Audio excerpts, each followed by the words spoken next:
వచ్చే రికార్డింగ్ ఉంటే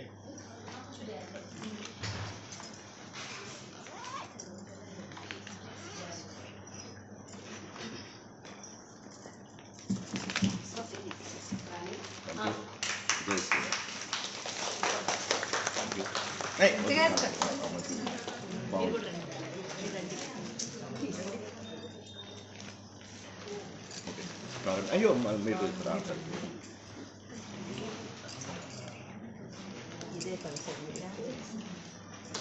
thank you okay ప్రారంభించుకుందాం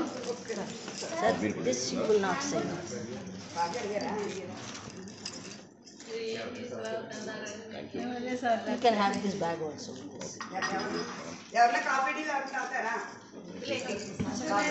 అర్థం వస్తాం వీడియోలో వీడియోకి యూ ఆర్ బ్లాకింగ్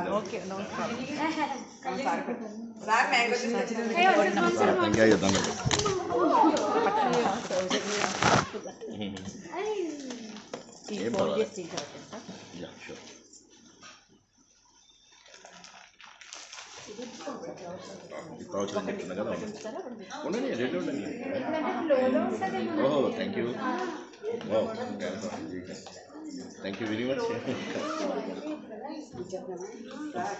మళ్ళా చూద్దాం మనం ఇది ప్రవచనం అయిపోయినాయండి ఇప్పుడు కాఫీ చిన్నది టీ తాగుతాను ఎవరైనా తాగుతాను అంటే నేను షుగర్ లేకుండా టీ తాగుతాను ఎవరైనా తాగుతాను టీ ఇద్దరు కాఫీ అందరు కాఫీ చెప్పట్లేదు కొంతమంది కాఫీ చెప్పట్లేదు కాఫీ టీ తాగేశారు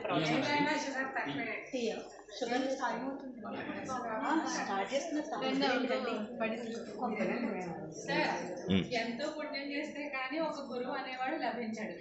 ఎంతో మంచి సంస్కారం ఉంటే తప్ప గురువు నందు శ్రద్ధ కుదరదు. ఎంతో అతని వల్ల మనం లాభం ఎంతో మంచి సంస్కారం ఉండి శ్రద్ధ కుదిరితే తప్ప అతని వల్ల మనం లాభం పొందలేము.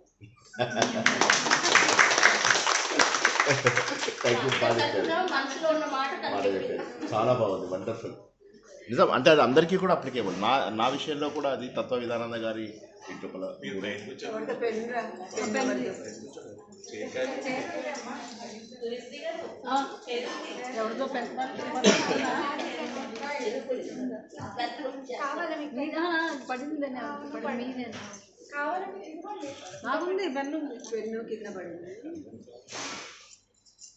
ప్రారంభించుకుందాం. అంతరాయతి విరూపశాంతయే శాంత పావనమచింత్య వైభవం తం నరం వపుషి కుంజరం ముఖే మన్మహే కింతి కుందిలం మహః వసుదేవసుతం దేవం కంసచానూరమర్దనం దేవకీ పరమానందం కృష్ణం వందే జగద్గురుం జననీ జన్మభూమిశ్చ స్వర్గాదపి గరీయసి మాతృదేవోభవ. భగవద్బంధువులకు ఆత్మస్వరూపులకు సత్యాన్వేషులకు స్వాగతం సుస్వాగతం. పరమ పవిత్రమైనటువంటి ఉపనిషత్ సారమైనటువంటి భగవద్గీతలో గత 5 రోజుల యజ్ఞం ఈ రోజుతో పూర్తవుతుంది. మొదటి రోజు నాడు భగవద్గీత యొక్క ఉపోద్ఘాతం 30వ తారీఖు జూలై నాడు తెలుసుకున్నాం. 31 జూలై నాడు కర్మయోగం యొక్క విశిష్టత, మనమందరము ఎలా కర్మయోగాన్ని పాటించవచ్చు అనే విషయం తెలుసుకున్నాం. రెండవ రోజు అంటే 1వ తారీఖు నాడు మనము రాజయోగము పద్ధతి, చక్రాలు బలవంతంగా ఏ విధంగా మనము మనలో ఉన్న కుండలిని జాగృతం చేయొచ్చు అన్న విషయాన్ని తెలుసుకున్నాము. 2వ తారీఖు ఆగస్టు అనగా నిన్న భక్తి యోగం ఎంత సులభమైంది, ఎంత పవిత్రమైనది, ఎంత మృదువైనది. భక్తి చాలా సులువైనది, విలువైనది, సులువైనది అన్న విషయాన్ని తెలుసుకున్నాం. మార్గాలు వచ్చేసాయి మనకు ఆల్రెడీ. కర్మయోగం, భక్తి యోగం, రాజయోగం. ఇక మిగిలినది మనమందరం ఆశించే జ్ఞానయోగం. జ్ఞానం అంటే ఏంటి? తెలియడం. ఒక విషయం తెలియడమే జ్ఞానం. సెల్ ఫోన్ ఎలా పనిచేస్తుందో తెలిస్తే సెల్ ఫోన్ జ్ఞానం. మొబైల్ టీవీ ఎలా పనిచేస్తుందో తెలిస్తే టీవీ జ్ఞానం. ఏసీ ఎట్లా పనిచేస్తుందో తెలిస్తే ఏసీ జ్ఞానం. సో దేని గురించి చెప్తున్నాడు ఇప్పుడు ఆయన? ఏసీ గురించి చెప్తున్నాడా, టీవీ గురించి చెప్తున్నాడా, మొబైల్ గురించి చెప్తున్నాడా శ్రీకృష్ణుడు? ఆత్మ జ్ఞానం గురించి చెప్తున్నాడు. ఆత్మ అంటే నేను, నా గురించి చెప్తున్నాడు.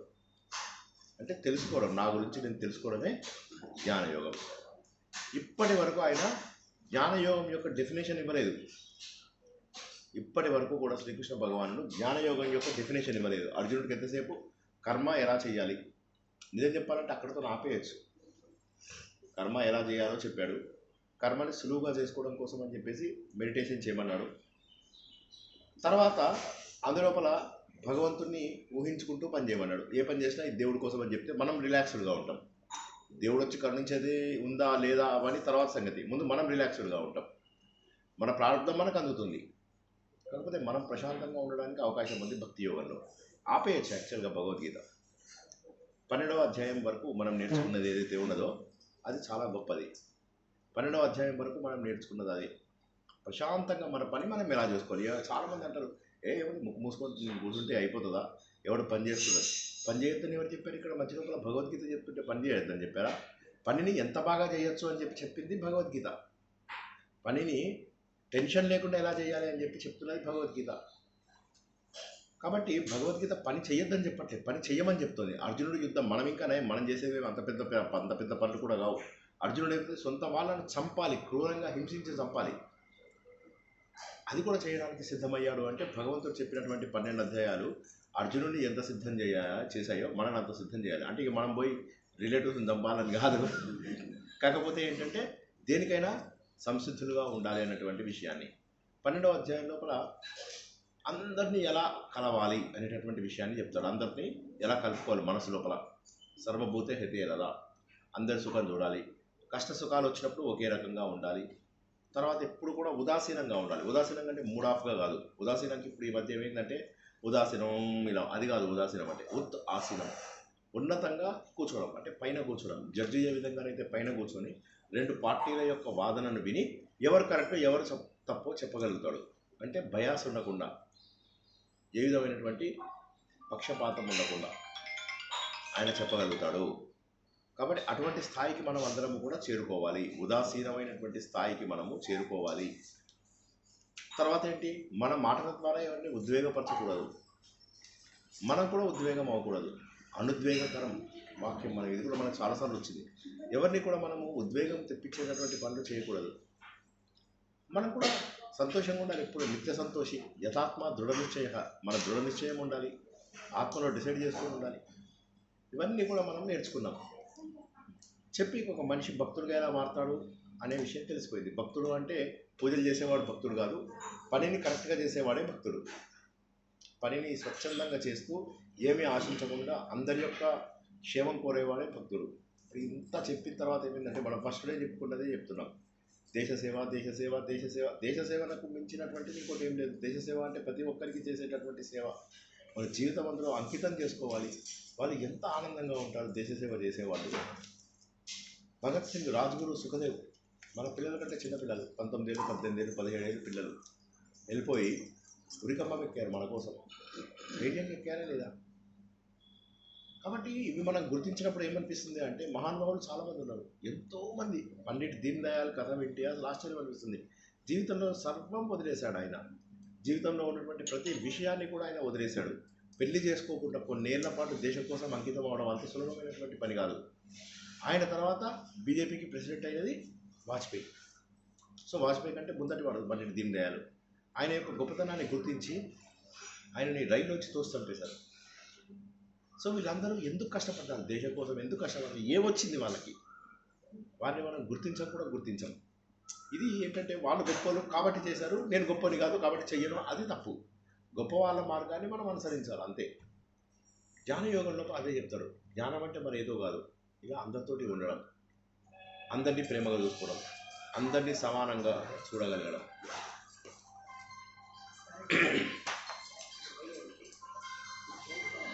అందరినీ మనము సమానంగా చూడగలగడము,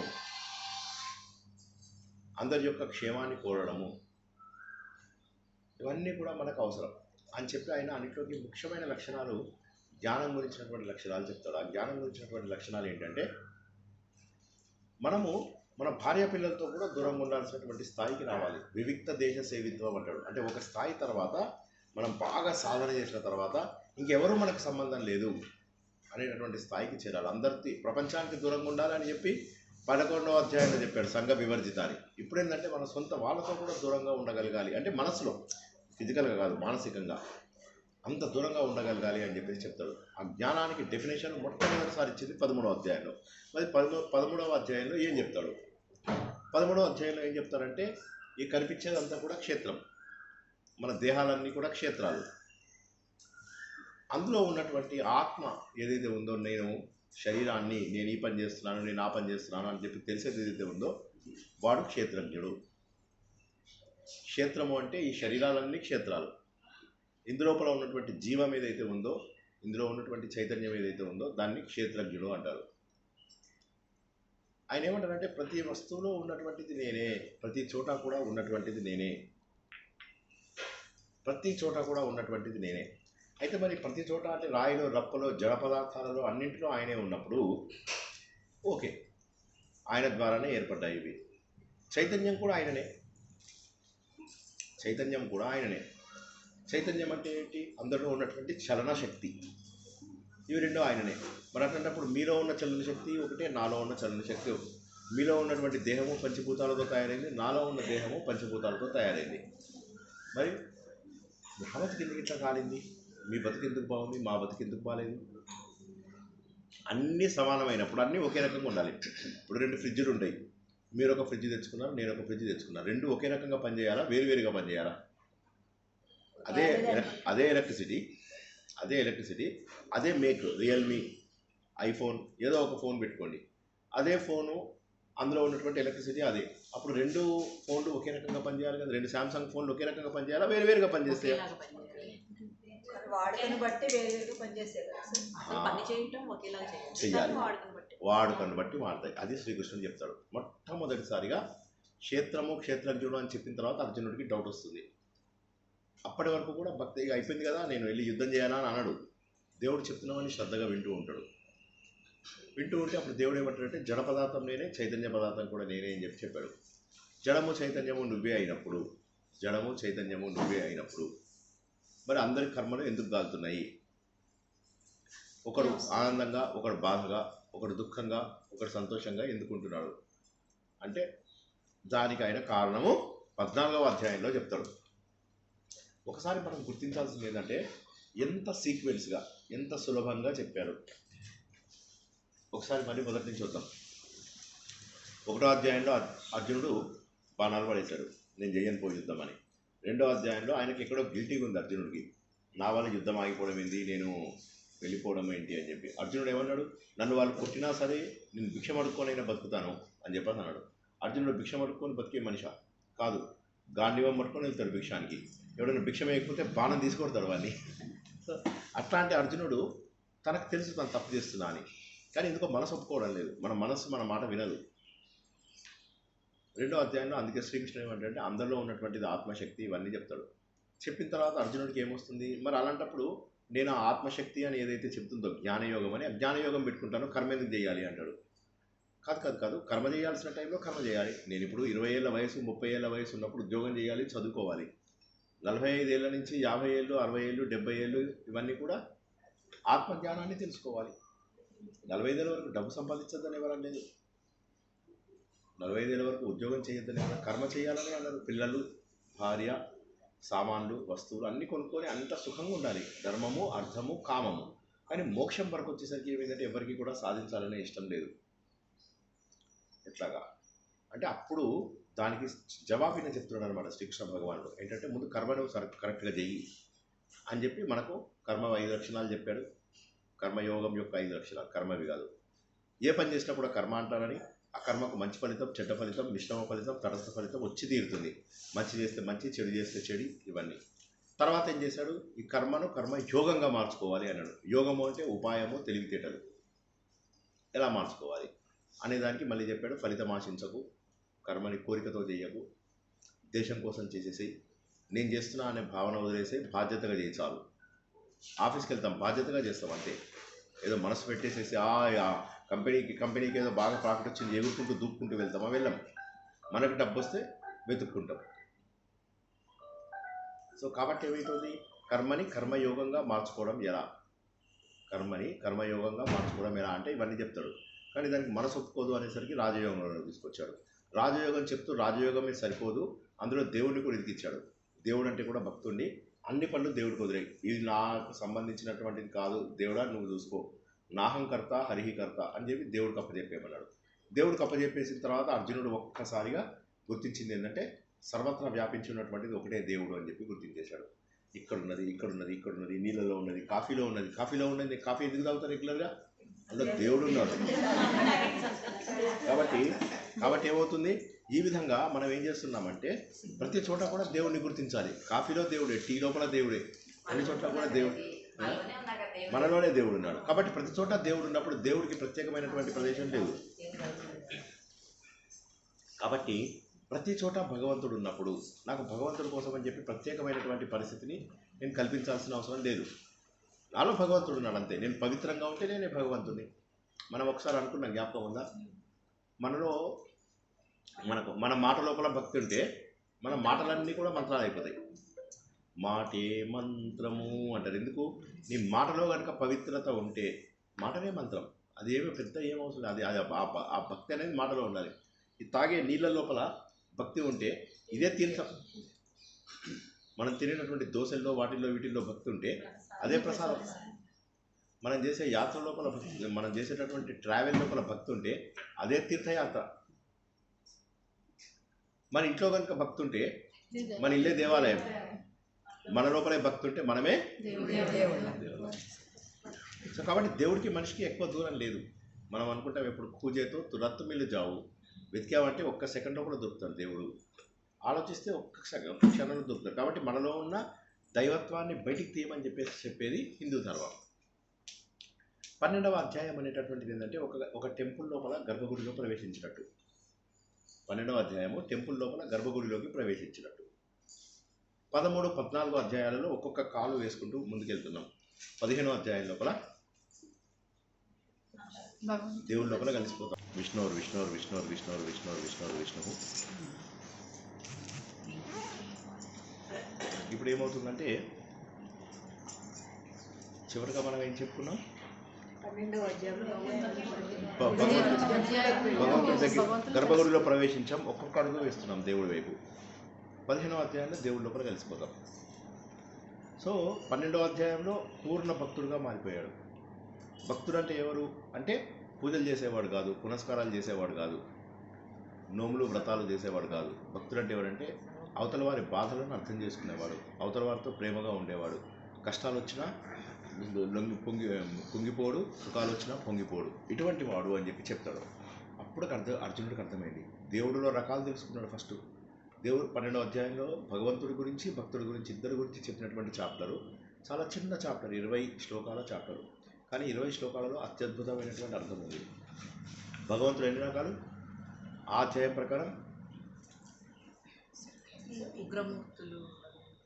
అవి 12వ అధ్యాయం ఎక్కడుంది? 12వ అధ్యాయంలో 2 రకాల దేవుడు, సాకారం నిరాకారం, సగుణం. అంటే దేవుడు 2 రకాలని చెప్పి చెప్పారు.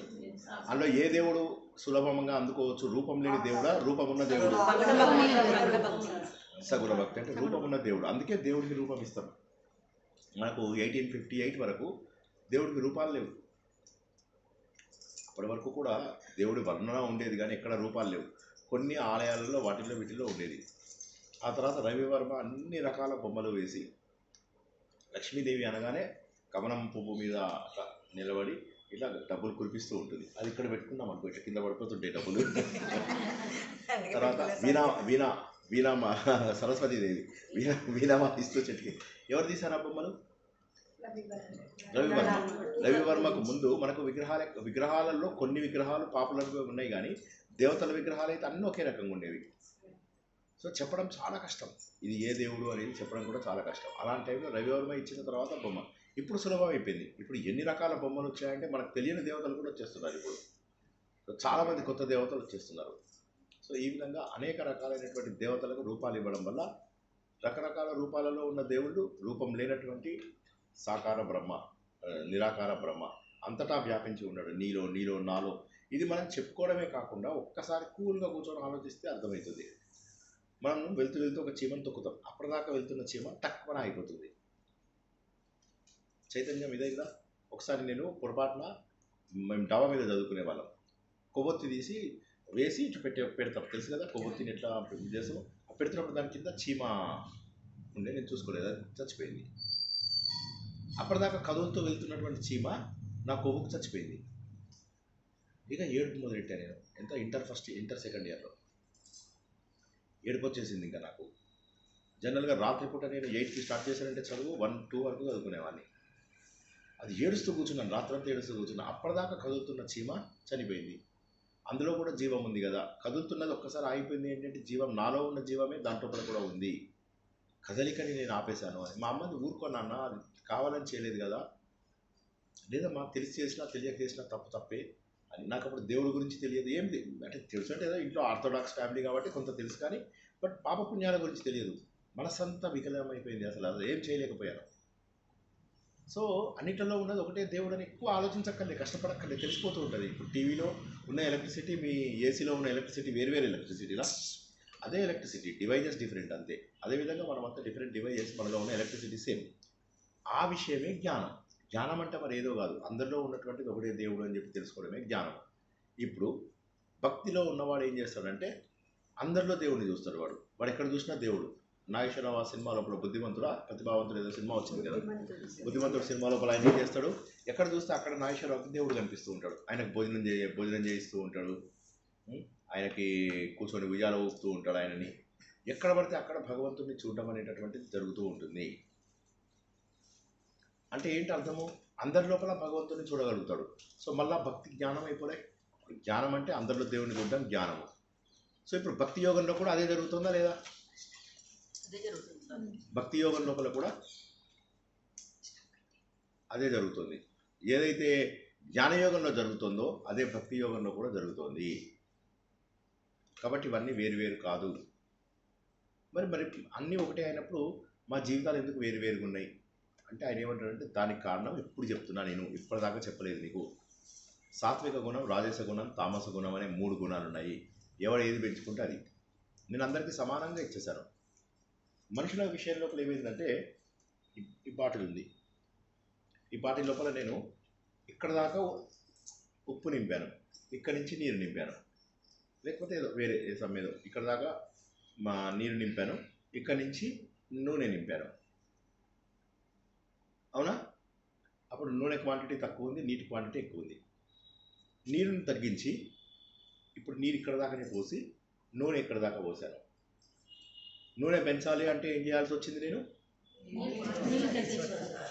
నూనె తగ్గించాలి అంటే ఏం చేయాల్సి వచ్చింది. దేవుడు ఏమంటాడంటే ఎగ్జాక్ట్లీ నేను చెప్పేది కూడా అదే.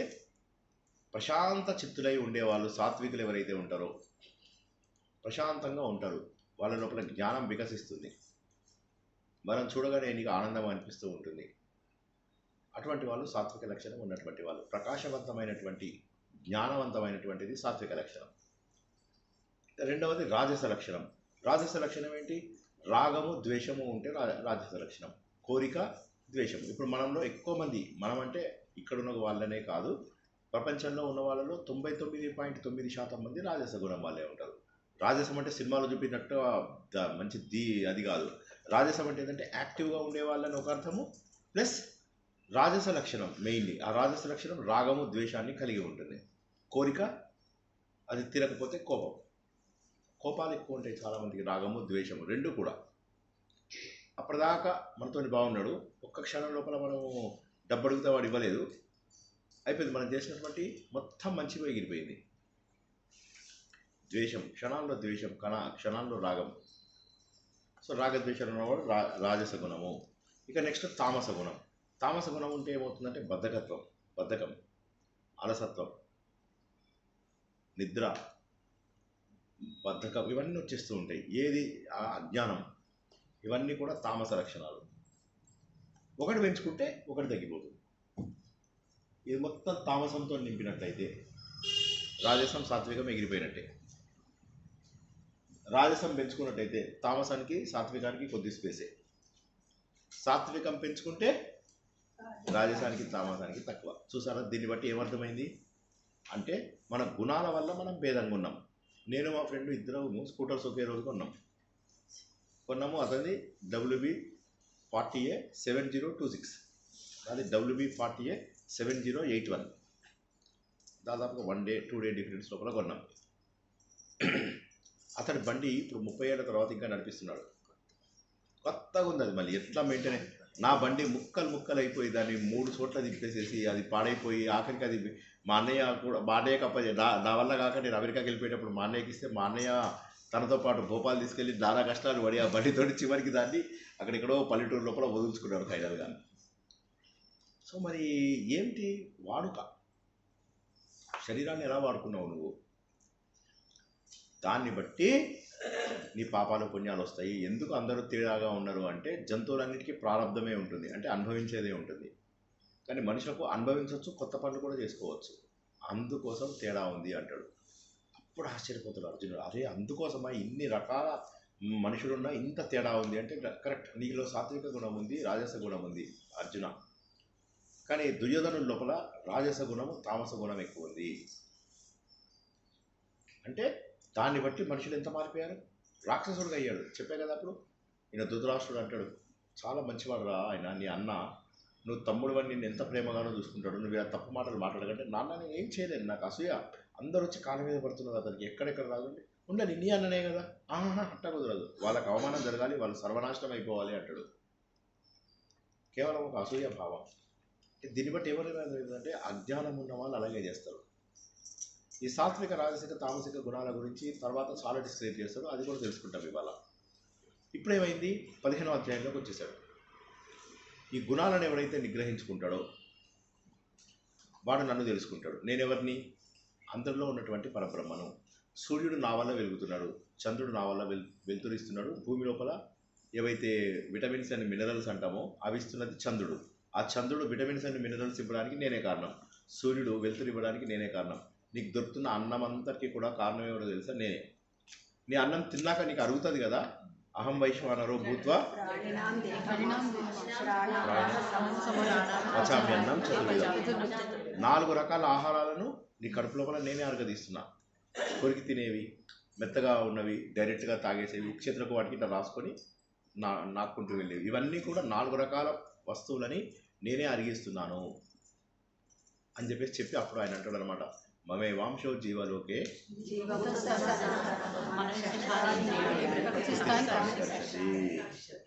ఇది నా ఫేవరెట్ శ్లోకం. నా గురించి ఎవరైనా అడిగితే ఏం చెప్తావు నువ్వు భగవద్గీత గురించి అంటే ఫస్ట్ చెప్పే శ్లోకం ఇదే, మమై వాంశో జీవలోకే జీవభూత సనాతనం. దేవుడంతా దేవుడే, నువ్వు నా అంశం అని చెప్పినప్పుడు మనం ఎందుకు నమ్మము? ఇక దేవుడు చెప్పిన నమ్మమ్మా? ఇక మనం ఇక్కడ ఈ స్టేజ్కి వచ్చినామా? దేవుడంతా దేవుడే, నువ్వు నా అంశం అని చెప్పినాక నేను ఎందుకు ఒప్పుకోనిగా? అది కూడా నమ్మం. నేను దేవుని కాదే ఎట్లా చెప్పకండి, దేవుడు వేరు నేను వేరు, దేవుడు మంచివాడు నేను తప్పులు చేస్తా, అది కాదు. నీలో దైవత్వం ఉంది, నువ్వు గుర్తించలేకపోతున్నావు అంతే. నీకు ప్రకృతి లక్షణాలు ఏవైతే అంతకుముందు అధ్యాయంలో చెప్పామో ఆ లక్షణాల వల్ల నువ్వు లాగబడుతున్నావు. నీ ఇంద్రియాలు నీ మనస్సు 6 కలిపి నిన్ను ఆకర్షణ చేస్తున్నాయి ప్రకృతి వైపుకి, ప్రపంచమంతా. కానీ నువ్వు ఉన్నది నాలోనే. నువ్వు వీటిని కనుక నువ్వు అణగదొక్కగలిగితే మానవుడు మాధవుడుగా మారుతాడు, జీవుడు దేవుడుగా మారుతాడు, నరుడు నారాయణుడిగా మారుతాడు, పురుషుడు పురుషోత్తముడుగా మారిపోతాడు అని చెప్పేసి చెప్తాడు. 12వ అధ్యాయం లోపల గర్భగుడిలో ప్రవేశించాం, 13వ అధ్యాయంలో ఒక అడుగు ముందుకేసాం, 14వ అధ్యాయంలో ఒక అడుగు ముందుకేసాం, 15వ అధ్యాయంలో దేవుడి లోపల కలిసిపోయాం. 12 నుంచి 15, అందుకే ఫస్ట్ ఏ అధ్యాయాలు నేర్పిస్తారు ఎవరికైనా? అన్నిటికంటే చిన్న అధ్యాయాలు ఏవి? నేర్చుకోవడం కూడా ఈజీ. ఎంత సింపుల్, చిన్న అధ్యాయాలు. మొత్తం హిందూ ధర్మం అంతా ఈ 2 అధ్యాయాలలోనే ఉంది. 12, 15 అధ్యాయాలలో ఉంది. గర్భగుడిలో ప్రవేశించాం, దేవుడి వైపు ఒక్కొక్క అడుగు వేశాం, దేవుడి లోపల కలిసిపోయాం. ఇక అంతకంటే కావాల్సింది ఏంటి? నాకు దేవుడికి తేడా లేదు అని తెలుసుకోవడమే హిందూ ధర్మం చెప్తుంది ఒక ఉప్పు బొమ్మ ప్రయాణం చేస్తుంది, సముద్రం ఎట్లా ఉంటుందో చూద్దాం. చేస్తున్నప్పుడు అది చాలా దూరం వెళ్ళింది. చివరికి సముద్రం దగ్గరికి కిలోమీటర్ దగ్గరికి వచ్చేసరికి ఏమైపోయింది, ఉప్పు వాసన వస్తుంది. నాకు సముద్రానికి ఏదో సంబంధం ఉందిలే, అంతకుముందేమో సముద్రం వేరు నేను వేరు, సముద్రం చాలా పెద్దదట చూద్దామని చెప్పి ఉప్పు బొమ్మ నడుచుకుంటూ పోతుంది పాటలు పాడుకుంటూ. సముద్రం వాసన లాగానే ఏదో ఉంది నాకు సముద్రానికి సంబంధం.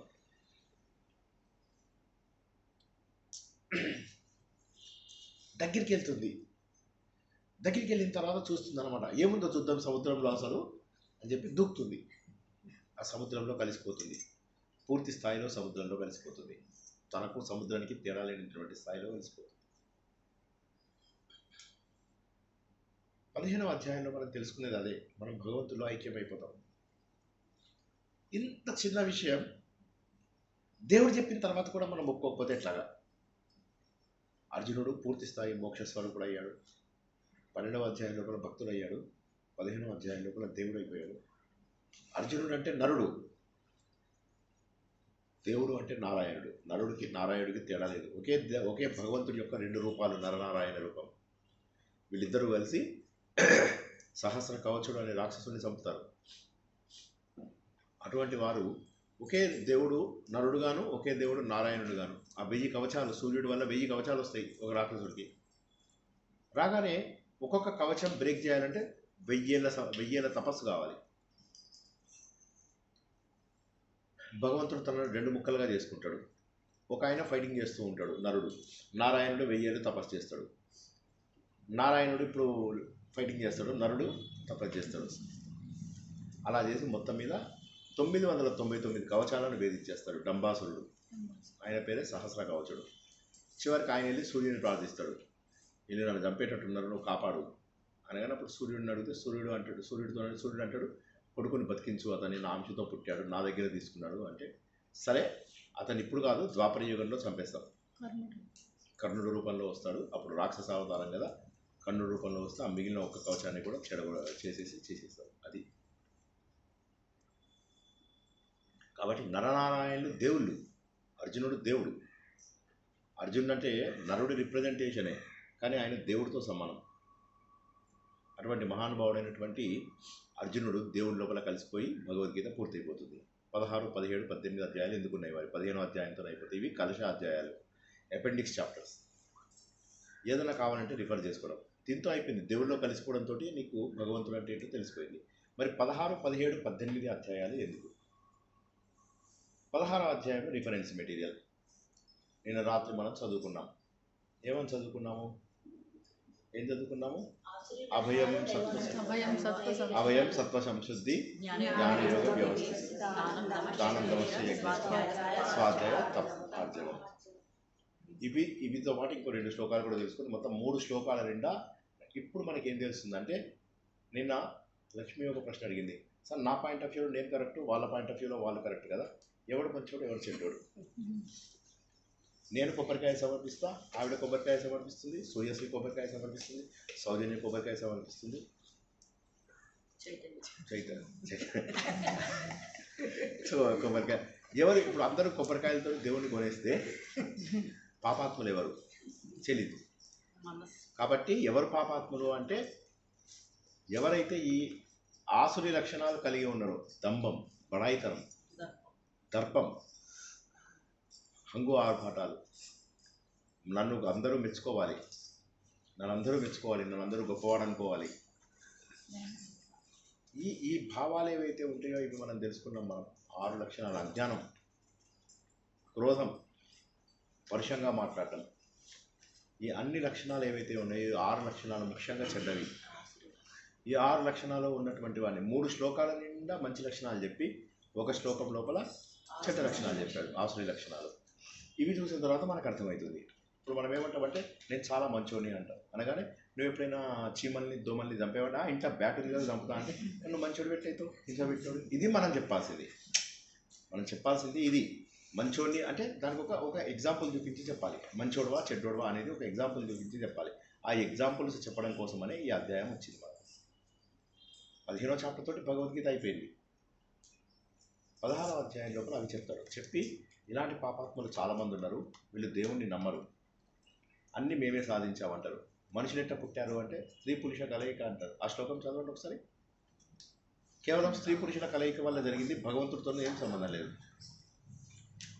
కాబట్టి వాళ్ళు ఎంత పాపాత్ములు అంటే ఇటువంటి పాపాత్ములందరినీ కూడా నేను తీసుకెళ్ళి నీచ యోనులలో పడేస్తాను, అత్యంత క్రూరంగా హింసిస్తాను వీళ్ళని. అత్యంత నీచులు వీళ్ళు. వీళ్ళ వల్ల మిగతా వాళ్ళందరూ కూడా పాడైపోతున్నారు, ఈ ఆసురి లక్షణాలు ఉన్న వాళ్ళు. కాబట్టి ఎవడు మంచివాడు ఎవడు చెడ్డవాడు అని తెలుసుకోవడానికి తస్మాత్ శాస్త్రం ప్రమాణంతే, శాస్త్రములు మాత్రమే ప్రమాణములు. మనం అసత్యం అది కాదు, ఇంకోటి ఉంది అదే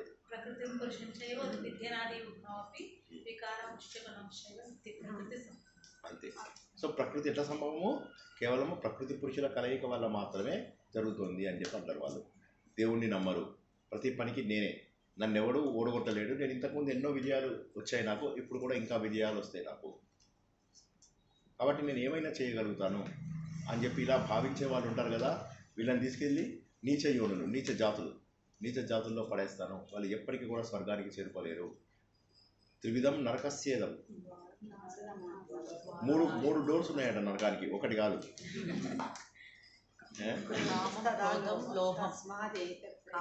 ఆ మూడు ఏవైతే లక్షణాలు ఉన్నాయో 3 డోర్స్లో ఏ డోర్ తీసుకొని వెళ్ళిపోయినప్పుడు లోపలికి అత్యంత ఘోరంగా మనం బాధపడాల్సి వస్తుంది.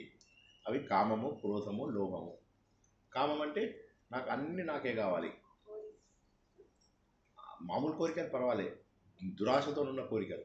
క్రోధం, పట్టానంత కోపం అందరికి వస్తుంది, కోపంతో తిట్టేసే 4 అయిపోయింది, మర్చిపోతాం. కానీ అది చాలా రోజులు గుర్తుంచుకుంటారు. ద్రుపదుడు, ద్రోణుడు కథ మన అందరికీ తెలిసిందే. అందులో ఏమవుతుంది, ద్రుపదుడు ద్రోణాచార్యుడు తన దగ్గరికి వచ్చాడు, మిత్రుడు, బాల్యమిత్రుడు. వచ్చినప్పుడు ఏమంటాడు, బ్రాహ్మణ్స్కి క్షత్రియులకి ఎక్కడ ఇది ఉన్నదా, ఏం ఫ్రెండ్స్ కాదు మనము, నీకు ఆవులు కావాలని చెప్పి, అంతేగాని నాకు ఫ్రెండ్ని నేను మన ఇద్దరం కలిసి చదువుకున్నాం ఇట్లాంటి మాటలు మాట్లాడకు, నువ్వు నీకు కావాల్సిన ఆవులు ఎన్ని కావాలో ఇవి తీసుకోవాలి. ఇతను బాధపడతాడు, స్నేహితుడిని కలవడానికి వచ్చాడు, పనిలో పని ఏదైనా హెల్ప్ అడిగేవాడు, ఫ్రెండ్స్ని అడుగుతాం కదా, హెల్ప్ తప్పేముంది. కానీ అతను ఏం చేస్తాడు, అవమానం చేసి పంపిస్తాడు. సరే, తర్వాత అతను పాండవులకి కౌరవులకి కలిపి గురువుగా మారుతాడు. గురుదక్షిణ అడుగుతారు వాళ్ళు. జనరల్లీ గురువులు దక్షిణ తీసుకోరు, ఎందుకంటే వాళ్ళకి ఆల్రెడీ అన్నీ వచ్చేసాయి, వీళ్ళ దగ్గర నుంచి కౌరవ సామ్రాజ్యం నుంచి అన్నీ వచ్చాయి. కానీ వీళ్ళు ప్రత్యేకంగా లేదు గురుదక్షిణ కావాలని. కానీ అప్పుడు గురుదక్షిణ ఏం కావాలంటే అతన్ని పట్టుకొని రావాలంటారు. దుర్యోధనుడు వీళ్ళ గ్యాంగ్ అంతా వెళ్తారు, కర్ణుడు, దుర్యోధనుడు వీళ్ళ గ్యాంగ్ అనేది. ద్రుపదుడు చావగొట్టి చెవులు మూసుకొని బ్యాంకుకి పంపిస్తాడు. అప్పుడు ఇక నెక్స్ట్ భీముడు, అర్జునుడు ఇద్దరే వెళ్తారు. చాలా సైన్యం ఎందుకు మాట 4 పీక్తారు, చేతులు కాళ్ళు కట్టేస్తారు, కట్టేసి తీసుకొచ్చి పడేస్తారు ఇద్దరు ముందు. పడేగానే ఒక్కసారిగా కరుణతోటి ద్రోణాచార్యుడు ఇదైపోతుంది. ఏం చేసావు నువ్వు, నా స్నేహితుడిని కట్టేశావు, ముందు ఫస్ట్ కట్లు విడిపించు అని చెప్పి కట్లు విడిపించాక, మిత్రమా నేను కట్టి తీసుకురమ్మని నేను అనలేదు, రాజ్యం కంటే కూడా స్నేహం గొప్పదని చెప్పడానికి ఏం చేశారు. అప్పుడు ఇద్దరు కలిసి కాలేజీలో ఏం చేశారు, ఏ గోడలు దూకారు, ఏ టైంలో ఎక్కడెక్కడికి వెళ్ళారు, అవన్నీ మాట్లాడుకుంటారు. అంతా అయిపోతుంది, అయిపోయింది. అక్కడితో చాప్టర్ క్లోజ్. ఎక్కడ కూడా అవమానం జరగదు, ద్రుపదుడికి ఎక్కడ అన్యాయం జరగదు. కానీ ద్రుపదుడు వెళ్ళిపోయిన తర్వాత తపస్సు చేస్తాడు, అవమానం తట్టుకోలేకపోతాడు, ఓటమి అవమానం. తనను కొట్టిందేవాడు అర్జునుడి మీద కోపం లేదు, అర్జునుడిని పెళ్లి చేసుకునే కూతురు కావాలి నాకు, ద్రోణాచార్యుడిని చంపే ఇంతకంటే క్రూరం ఏమున్నది. మరి ద్రుపదుడు ఎంత గొప్పవాడు, మహానుభావుడు, రాజ ఋషి. ద్రుపదుడు ఆ రోజుల లోపల వచ్చాడంటే అతను ముసలితనంలో కూడా అత్యంత క్రూరంగా హింసిస్తాడు జనాన్ని. బాణాలు వేస్తుంటే ఒక్కొక్క దెబ్బకు 1000 మంది చనిపోతాడు. అతిరథుడు ద్రుపదుడు యుద్ధం లోపల, మహాభారత యుద్ధం లోపల. ఆయన పిల్లలు 3 స్ట్రాంగే, దుష్టజుమ్నుడు, శిఖండి, ద్రౌపది. 3 స్ట్రాంగ్ పీపులే. శిఖండి ఎంతమందిని చంపేస్తాడు, భీష్మాచార్యుని కూడా చంపేస్తాడు. బట్ భయంకరమైనటువంటి వీరుడు శిఖండి. సో ఈ విధంగా ద్రుపదుడేమో కోపం పెట్టుకొని ద్వేషం పెంచుకున్నాడు, ఆ ద్వేషాన్ని తగ్గించుకోమంటున్నాడు. ద్రోణాచార్యుడు వెంటనే మర్చిపోయాడు, కానీ ద్రుపదుడు మాత్రం పర్మనెంట్గా గుర్తుంచుకుని ఏం చేశాడు, ఆ ద్వేషాన్ని ఇంత దారుణంగా దింపుకుంటూ వచ్చాడు. కాబట్టి కామము త్రివిధం కోపము లోభం అంటే ఏంటి? ఇది అంతులేని వ్యాధి. మొన్న మనం చదువుకున్న లోభము అంటే అంతులేని వ్యాధి, పిసినారితనం, విపరీతమైన ఎవరికైనా పెట్టాలి అని చెప్పి ఆనందం, ఎవరికైనా పెడితే వచ్చే ఆనందం ఉంటుంది కదా, అది చాలా అంతులేని ఆనందం. కానీ వీళ్ళు ఎవరికైనా పెట్టాలంటే ఆలోచిస్తారు. పిసినారితనం అది చాలా ఘోరము. ఈ 3 లక్షణాలు ఉన్నాడు ఖచ్చితంగా నరకానికే వెళ్తాడు అని చెప్పి చెప్తాడు 16వ అధ్యాయంలో. అర్జునుడితో చెప్తాడు. కాబట్టి అర్జున, మంచేదో చెడేదో నువ్వు డిసైడ్ చేయొద్దు, ఎందుకంటే నీకు తెలియదు. శాస్త్రాలు మాత్రమే నిర్ణయిస్తాయి మంచేదో చెడ్డేదో. శాస్త్రాలు అంటే ముందు వేదాలు తెలుసుకోవాలి. వేదాలు రావు నాకు. పురాణాలు తెలుసా? పురాణాలు చదువుకో. పురాణాలు కూడా రావా? కావ్యాలు చదువుకో, స్మృతులు చదువుకో. మొత్తం మీద అందులో ఉన్న ప్రకారంగా ఇది ఏది కరెక్ట్ ఏది తప్పు. ఇప్పుడు మనము బ్రాహ్మణ్స్ వస్తే ఏం చేస్తాం? కొద్దిగా జాతకాలు చూడండి సార్, బాగుందా లేదా, ఇది మేము చెయ్యొచ్చా లేదా, తెలిసిన ఏ వ్యక్తి ఉన్నా ఇది మేము తెలిసి చేయొచ్చా లేదా అని అడుగుతారా లేదా? అది 4వ కేటగిరీ. 5వ కేటగిరీ ఇవన్నీ దొరకనప్పుడు నా ఆత్మసాక్ష్యం. ఈ 5 పైనవన్నీ దొరకనప్పుడు ఇక సరే నా మనసుకి ఏది నచ్చుతుంది, నా మనసు ఇష్టపడుతుందా ఈ పని చేయడానికి, ఈ పని వల్ల ఏమి చెడు ఉందని ఆలోచించుకొని అప్పుడు చేయాలి. సో మన సాక్షి అనేది చివరి స్థానం. సో అందుకే శ్రీకృష్ణుడు ఏమన్నాడు? తస్మాత్ శాస్త్రం ప్రమాణంతే.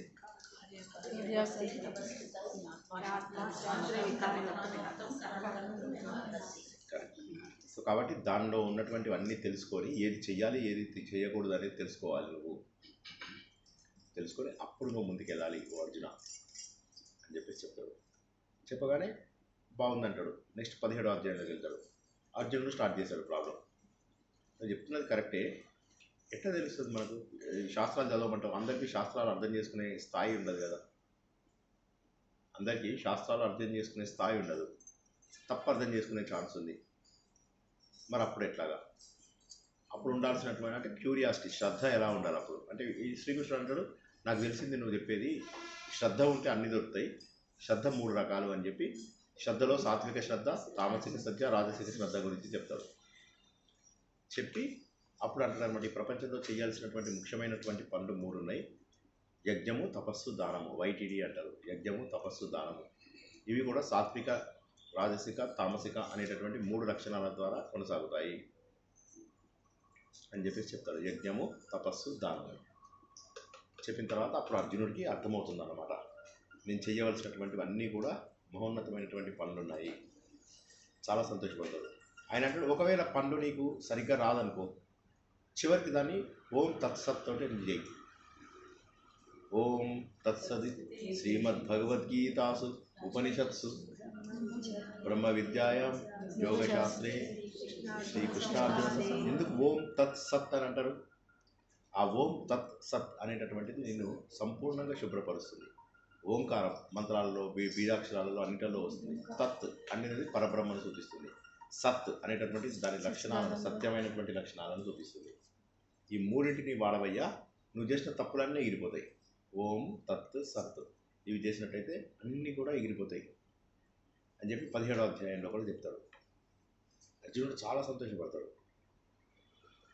18వ అధ్యాయంలోకి వచ్చేస్తాడు. 18వ అధ్యాయంలోకి వచ్చిన తర్వాత ఏమంటాడు? మోక్ష సన్యాసము. మోక్షాన్ని వదిలేయడం. కోరుకునేదే మనం మోక్షం. నీకేం కావాలంటే మోక్షం. మళ్ళీ ఇప్పుడు ఏమంటాడు? మోక్ష సన్యాసం అంటున్నాడు. మోక్షాన్నే వదిలేయమంటున్నాడు. శ్రీకృష్ణుడు కనిపిస్తాడు. శ్రీకృష్ణ నీకు మోక్షం ఇస్తానంటే ఏమంటాడు ఆయన? నేనే మోక్ష స్వరూపుడు అని. నువ్వు ఇచ్చేదేముంది? మోక్షం వద్దంటాడు. నువ్వే ఎప్పుడైతే నీ లోపల దేవుణ్ణి కనుక గుర్తించావో 16వ అధ్యాయంలో, నిన్ను నువ్వు కరెక్ట్ చేసుకున్నావో, 16వ అధ్యాయంలో భగవంతుడికి పువ్వులు పెట్టావు మంచి లక్షణాలకు. చెడ్డ లక్షణాలకి చిట్టీలు లేవు. చిట్టీలో ఏమి రాసుకోలే. అంటే తెలియక కాదు, నిజంగా లేవు చెడ్డ లక్షణాలు. 6 లక్షణాలు ఉన్నాయి అంతే. 6 లేవు సార్, మంచిగా ఉంది మాది అని అంటే ఏదో ప్రాబ్లం ఉంది, ఏదో something is wrong with you. పువ్వులేమో ఇక్కడ ఫుల్గా కనిపిస్తున్నాయి. అవును, అదే ఆవిడ నమ్మకం. ఆవిడ ప్యూర్గా ఉంటారు కాబట్టి అందరు అట్టగే. అట్టగా ఆవిడ నేను నిన్ననే జోక్గా 400 పూలు అవసరమైతే ఇట్లయితే అన్న అంటే ఆవిడ 600 పూలు. So anyway good, God bless you. మీకు తప్పక భగవంతుడు మీ మంచితనానికి సరైనటువంటి ఇది చేస్తారు. మా అందరి తరఫున కూడా ఆ కృతజ్ఞతలు అయితే ఉన్నాయి మాకు. అది మటుకు మనస్ఫూర్తిగా చెప్తున్నాను. ఇంకా అందరికి సార్కి చెప్పుకోవాలి. అది వినండి. ఆ తర్వాత చివరి అధ్యాయం వచ్చేసరికి మరి మోక్షం కూడా ఎట్లా వదిలేశాడు. నువ్వు దేవుడు అయితే మోక్షం ఎందుకు నీకు? నీ లోపల దేవుణ్ణి కనుక నువ్వు గుర్తించినట్టయితే మోక్షాన్ని నువ్వు పట్టుకుంటావా? పట్టుకో. నేనే మోక్ష స్వరూపుడను తెలుసుకోలేదు ఇన్నాళ్ళు. మోక్షం అనేది కొత్తగా వచ్చేది కాదు. ఒకసారి జాగ్రత్త వినండి. కొద్దిగా చేతులు బలంగా బిగించి పట్టుకొని ఇలాంటి పాయింట్ వచ్చినప్పుడు రక్త ప్రసారణ బాగా జరిగి అన్ని పాయింట్ అర్థమవుతాయి. మోక్షం అనేటటువంటిది ఏదైతే ఉందో ఇది బలవంతంగా తెచ్చుకునేది కాదు, నీకు ఆటోమేటిక్గా ఉన్నదే. ఎప్పుడు చెప్పుకునే జోకు, నేను నా ఫ్రెండ్ ఇద్దరం ఫ్రీగా నడుచుకుంటూ వెళ్తున్నాం, చేతులు ఇట్లా ఊపుకుంటూ. సడన్గా చూసేసరికి మా ఫ్రెండ్ కనిపిస్తలేడు. ఏమైందా అని వెనక్కి తిరిగి చూస్తే చెట్టును కట్టుకొని బోరున ఏడుస్తున్నాడు. నేను చూసి ఏమయ్యా ఏడుస్తున్నావు ఏంటో, ఈ చెట్టు నన్ను వదులుతలేదు శ్రీనివాస్. పట్టుకున్నది వీడు. అంటే మనం పట్టుకుని ఉన్నాం కానీ మనం మోక్ష స్వరూపం వల్ల తెలుసుకోలేము. మోక్ష స్వరూపం తెలుసుకోవాలంటే ఏం చేయాలి? ఏం అక్కర్లేదు. బంధాలు చూసుకుంటే చాలు మోక్ష స్వరూపుడు అయిపోతావు. నువ్వు స్వతహాగా మోక్ష స్వరూపుడు అని చెప్పి చెప్తాడు శ్రీకృష్ణుడు. అది మనకు మోక్ష సన్యాస యోగం. ఈ అధ్యాయంలో కూడా అనేక రాజసిక తామసిక గుణాల గురించి చెప్తారు. ఇందులోపల సమస్యలన్నీ ఎందువల్ల వస్తున్నాయి అంటే పనిచేసే వాడి వల్ల వస్తున్నాయి. ఒక పని జరగడానికి 5 హేతువులు, 5 కారణాలు అని చెప్పి తెలుసుకున్నాం మనం రీసెంట్గా. 5 కారణాలు ఏంటి? ఎవరైనా చెప్పగలరా?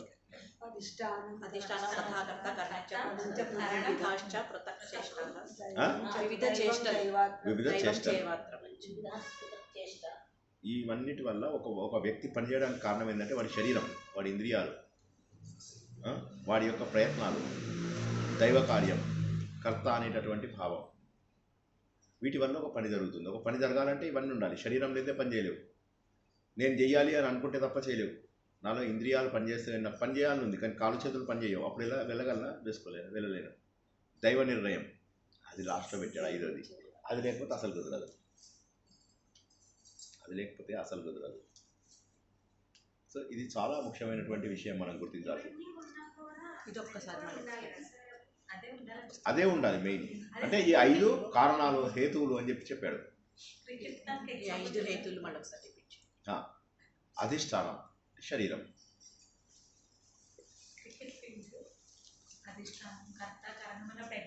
ఎగ్జాంపుల్ చెప్పాను. దైవ నిర్ణయం మ్యాచ్ అయిపోయింది. మాధురి చెప్పు. అధిష్టానం అంటే అక్కడ పిక్చర్, కారణం అంటే వాళ్ళు ఉపయోగించే సాధనాలు అనుకున్న క్రికెట్ బ్యాటు, బాలు, ఇవన్నీ గ్రౌండ్, ఇంద్రియాలు. మళ్ళీ మేము కర్త అంటే వాళ్ళు ఆడే ప్లేయర్స్. సో వివిధ చేష్టలు, వాళ్ళ బ్యాటింగ్ బౌలింగ్ చేసే వివిధ చేష్టలు. సో అంతా రెడీ అయిపోయింది, అంతా ఉంది. కానీ దైవ నిర్ణయం, వర్షం వచ్చింది. అది దైవం దగ్గర అనుగ్రహం లేదు. సో దీంతో పాటు మనకి దైవ అనుగ్రహం కూడా ఉండాలి. దానికి మనం ప్రయత్నించాలి అని 5 రకాల కారణాలను మనకు తెలియజేయడం జరిగింది. దీని తర్వాత ఏమైందంటే కర్మ జరగడానికి, అసలు కర్మ అంటే ఏంటి, ఎందువల్ల మనకి కష్టాలన్నీ ఎందుకు వస్తున్నాయంటే మనం చేసే పనుల వల్ల వస్తున్నాయి. శ్లోకంలో వివరణ అధిష్టానం తథాకర్త కరణంచ పృథగ్విధం అలా వివరణ వస్తుంది. అధిష్టానం శరీరం, తథాకర్త కర్త అంటే జీవుడు. నెక్స్ట్ మూడోది కరణం అంటే ఇంద్రియాలు. నాలుగోది మీరే చెప్పండి. అధిష్టానం తథాకర్త కరణంచ పృథగ్విధం చేష్ట. ఐదోది దైవం చేయవసర పంచ. క్లియర్గా ఉందా? ఇంకెవరికైనా ఈ 5 డౌట్ ఉన్నాయా? కరణం అంటే సాధనాలు. కరణాలు అంటే సాధనాలు. ఏం సాధనాలు? ఇంద్రియాల ద్వారా చేస్తాం మనం. కాళ్ళు, చేతులు, మనస్సు, ఇవన్నీ ఇంద్రియాలు, వాటి ద్వారా చేస్తాం. సో ఇప్పుడు క్రికెట్ స్టేడియం ఉంది. క్రికెట్ స్టేడియం లోపల అన్ని రెడీగా ఉన్నాయి, ఆడేవాళ్ళు రెడీగా ఉన్నారు. అధిష్టానం అంటే శరీరం, కర్త అంటే జీవుడు, కరణం అంటే ఇంద్రియాలు, వివిధ చేష్టలు, పృథక్ చేష్ట అంటే వేరు ప్రయత్నాలు, చివరగా భగవంతుడు. ఒక పని జరగాలంటే 5 కంపల్సరీ ఉండాలని చెప్తున్నాడు ఆయన. ఇవన్నీ కూడా ఎంత డీటెయిల్డ్ ఎనాలిసిస్ ఉందో చూడండి. నేను చెప్తున్నా కదా, ఇప్పటికి మనం ఎన్ని గ్రంథాలు చెప్పుకున్నాం, ఎన్ని ప్రకరణ గ్రంథాలు, ఇంత అన్నిటి యొక్క సారం భగవద్గీతలో ఉంది. ఆ భగవద్గీతను మనము 5 రోజుల్లో సంపూర్ణంగా నేర్చుకుంటున్నాం. సో ఇవన్నీ ఉన్నాయి అర్జున అని. అప్పుడు మళ్ళీ కర్త అంటే ఎవడు, జ్ఞానం అంటే ఏంటి, కర్మ అంటే ఏంటి, ఇవన్నీ కూడా సాత్విక, రాజసిక, తామసిక గుణాల ద్వారా చెప్తాడు. తర్వాత ధైర్యం అంటే ఏంటి, సాత్విక ధైర్యం, రాజసిక ధైర్యం, తామసిక ధైర్యం, ఇవన్నీ చెప్పుకుంటూ వెళ్తాడు. చివరిగా ఏమంటాడంటే ఇవన్నీ ఎందుకు, అన్ని వదిలేసి నా మార్గంలోకి వచ్చాయి. సర్వధర్మాన్ పరిత్యజ్య మాం ఏకం నా ఒక్కడిని శరణం వ్రజ అహం త్వా సర్వ పాపేభ్యో మోక్షయిష్యామి. నువ్వు కనుక నా మార్గంలోకి వచ్చినట్టయితే అన్నీ వదిలేసేయి. ఇంకా అంటే అన్ని రకాల మార్గాలు నీకు తెలియకపోతే నా మార్గంలో, భగవంతుడి మార్గంలోకి వచ్చేసేయి, నేను నిన్ను దగ్గర చేసుకుంటాను. నువ్వు ఏ రకమైన బాధపడవలసినటువంటి అవసరం లేదు. మా శుచ, ఏడవలసినటువంటి అవసరం లేదు నీకు. ఇదే జ్ఞానం. జ్ఞానం అంటే ఇదే. ఎవరు పనిచేస్తున్నారో చెప్తున్నాడు. ఆత్మ అంటే ఏంటో చెప్తున్నాడు దేవుడు. దేవుడిలో కలిసిపోమని చెప్తున్నాడు. మనలో ఉన్న చెడ్డ లక్షణాలను తగ్గించుకోమన్నాడు. ఇందులోపల కొబ్బరి నీళ్ళు నింపాను అనుకో, మొత్తం కొబ్బరి నీళ్ళు టేస్ట్ వస్తుంది. అది చేస్తున్నాం మనం ఇక్కడ.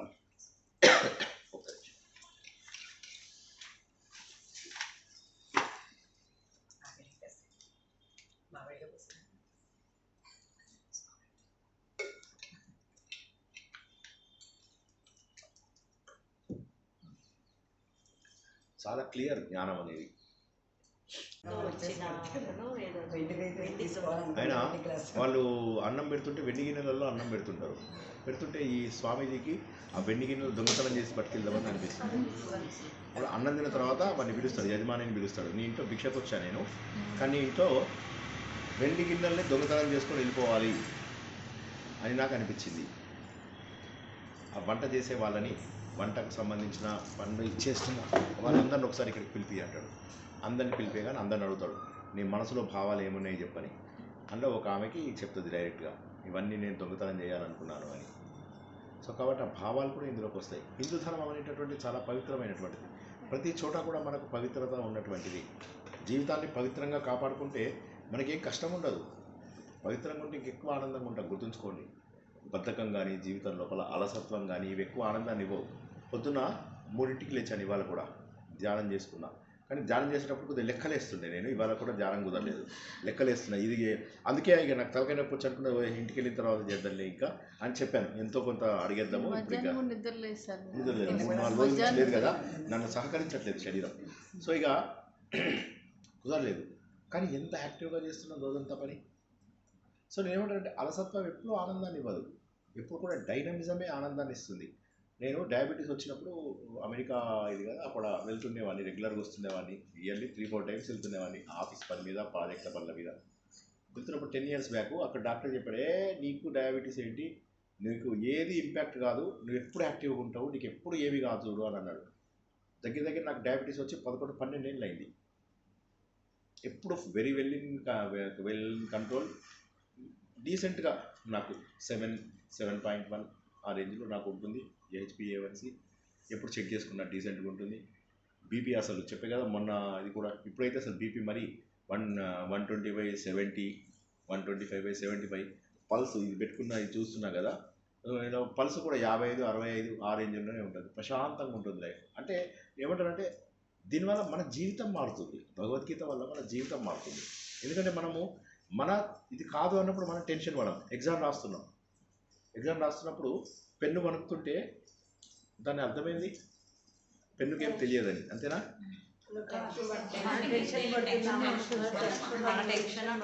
టెన్షన్ పడాల్సింది ఎవరు, మనమా పెన్నా? కానీ పెన్ను వణుకుతుంది. అట్లనే మనం దేవుడి చేతిలో పెన్ను లాంటి వాళ్ళం. ఎవరు వనకాలి, దేవుడు వనకాలా, మనం వనకాలా? మరి మనం ఎందుకు వస్తున్నాం మధ్యలో? మనల్ని చూసి దేవుడు వస్తున్నాడు. చేస్తున్నారు దత్తపీఠం వాళ్ళు, అదే చేస్తున్నారు. ఇట్లా పెట్టి జయ హనుమాన్ జ్ఞాన గుణ ఒక్కడు కొట్టేసరికి ఆంజనేయ స్వామి పారిపోతున్నాడు కిలోమీటర్ దూరం. సో కాబట్టి ఇక్కడ మనకు తెలిసేది ఏంటంటే మూఢభక్తులతోటి వీళ్ళతోనే చాలా danger. Oh my god cinema చూసాం కదా, ఆ సినిమాలో చాలా పాయింట్లు మనకు నచ్చకపోవచ్చు, కానీ వాడు కనిపించి నాస్తికుడికి కనిపిస్తాడు. ఎందుకో వాడు పవిత్రంగా ఉన్నాడు. పవిత్రత శుచి ఎక్కడుంటాయో దేవుడు అక్కడ ఉంటాడు. నువ్వు దేవుడిని నమ్మకపోయినా పర్వాలే. మా అమ్మని చిన్నప్పుడు ఒకసారి అడిగాను, అన్ని పూజలు చేసేది, మాకు ఎప్పుడు నేర్పించేది కాదు, కానీ మాకు అన్నీ వచ్చేసాయి. అమ్మ వల్ల అన్నీ వచ్చాయి, అన్నీ నేర్చుకున్నాం. మా అమ్మ ఎంత బాగా పాడుతుందంటే, మా వైఫ్ కూడా అంతే. మా అమ్మకు ఒక కోరిక ఉండేది, తన కోడలలో ఒక్కలైనా సంగీతం వచ్చిన వాళ్ళు ఉండాలి అని చెప్పి. అయితే మా ఇద్దరు అన్నయ్యలకు సంగీతం వచ్చిన కోడలు లేదు. సో నా విషయంలో మరి అమ్మకి చెప్పాల్సి వచ్చినప్పుడు మరి చాలా రోజుల తర్వాత వీళ్ళ శ్రీత వాళ్ళ అమ్మ వాళ్ళ నుంచి చెప్పాను. చెప్పగానే ఏంటో పేరేంటి అంటే నేను చెప్పాను శ్రీ అనగానే మా అమ్మ ఒప్పేసుకుంది. వెంటనే ఇంకా వేరే ఆలోచించాను, పేర్ల శ్రీ ఉంది కదా, జాతకాలు అవి అవసరం లేదు నేను. వెంటనే నేను చెప్పాను, అమ్మ ఒక బోనస్ ఉన్నది. ఎందుకు బోనస్ అంటే సంగీతం వచ్చిన అనగానే అయిపోయింది కదా తెలుసా. అదే ఆ పిల్లల్ని పంపించి ఇప్పుడు మేము చూస్తాము అనగానే హైదరాబాద్ పంపిస్తే ఫస్ట్ పాట పాడించుకున్నది అంతే. మా అమ్మ పాట పాడించుకొని ఓకే చెప్పేసి వచ్చేసింది.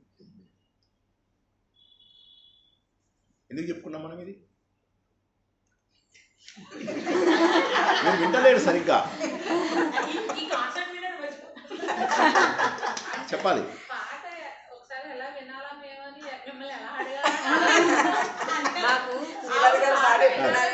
మా ఇంట్లో పూజ సంస్కారంలో మా అమ్మ ఎప్పుడు పర్టికులర్ చెప్పలేదు, అది ఆ ఒక్కరే వింటున్నారు. అయితే వింటున్నప్పుడు ఏమైంది, మా అమ్మ పాడుతుండేది, శ్రావ్యంగా పాడుతుండేది. శ్రావ్యంగా పాడుతున్నప్పుడు ఏమైంది, వింటుండే వాళ్ళ మాకు కూడా నోటికి వచ్చేసేది. అన్ని పాటలు వచ్చు, ఎట్టా ఆ పాటలు కూడా వచ్చేసాయి ఆఖరికి. చాలా చిన్నప్పుడు మా ఇంటికి ఈ వరలక్ష్మి వ్రతం అనగానే ఇక మాకు మా మగపిల్లలందరికీ చాలా పెద్ద పండుగ అది. సో మేము అందరం వచ్చి కూర్చునే వాళ్ళం అక్కడ హడావిడిగా తిరుగుతూ వాళ్ళకి అన్ని సహాయాలు చేస్తూ, ఈ అబ్బాయిలు అంటే అబ్బాయి లేడు అని అందరు అమ్మాయిలతో అనిపించుకోవాలి. అటు ఇటు హడావిడిగా తిరుగుతుండే వాళ్ళం. తిరుగుతుంటే ఆ టైం లోపల ఒక ఆవిడ వచ్చి పాట పాడుతుండేది. ఆ పాట మీరు విన్నరో లేదో, నాకు గొంతు బాలేదు కానీ, శ్రీకాళి శ్రీ లక్ష్మి శ్రీ సరస్వతి ప్రేమ మీద గైకొనుమ హారతి సంథింగ్ ఏదో. ఆ పాట లోపల ఏమని తెలుసా, జ్ఞానులైన కానీ విజ్ఞానులైన కానీ ఆనువంశిక సుధాం వేదాంతులైన కానీ చాలా గొప్పవాళ్ళు నీ మాయా మోహములో చిక్కుకుందురు, మేమే అనే భావంలో సంథింగ్ ఏదో ఉందన్న. ఎంత అద్భుతంగా ఉందో పాట.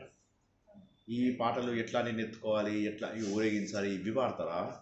లేకపోతే మేము అహంకారంలో చిక్కుకుంటున్నాం, మమకారంలో చిక్కుకుంటున్నాం, మమ్మల్ని తీసుకెళ్ళాం.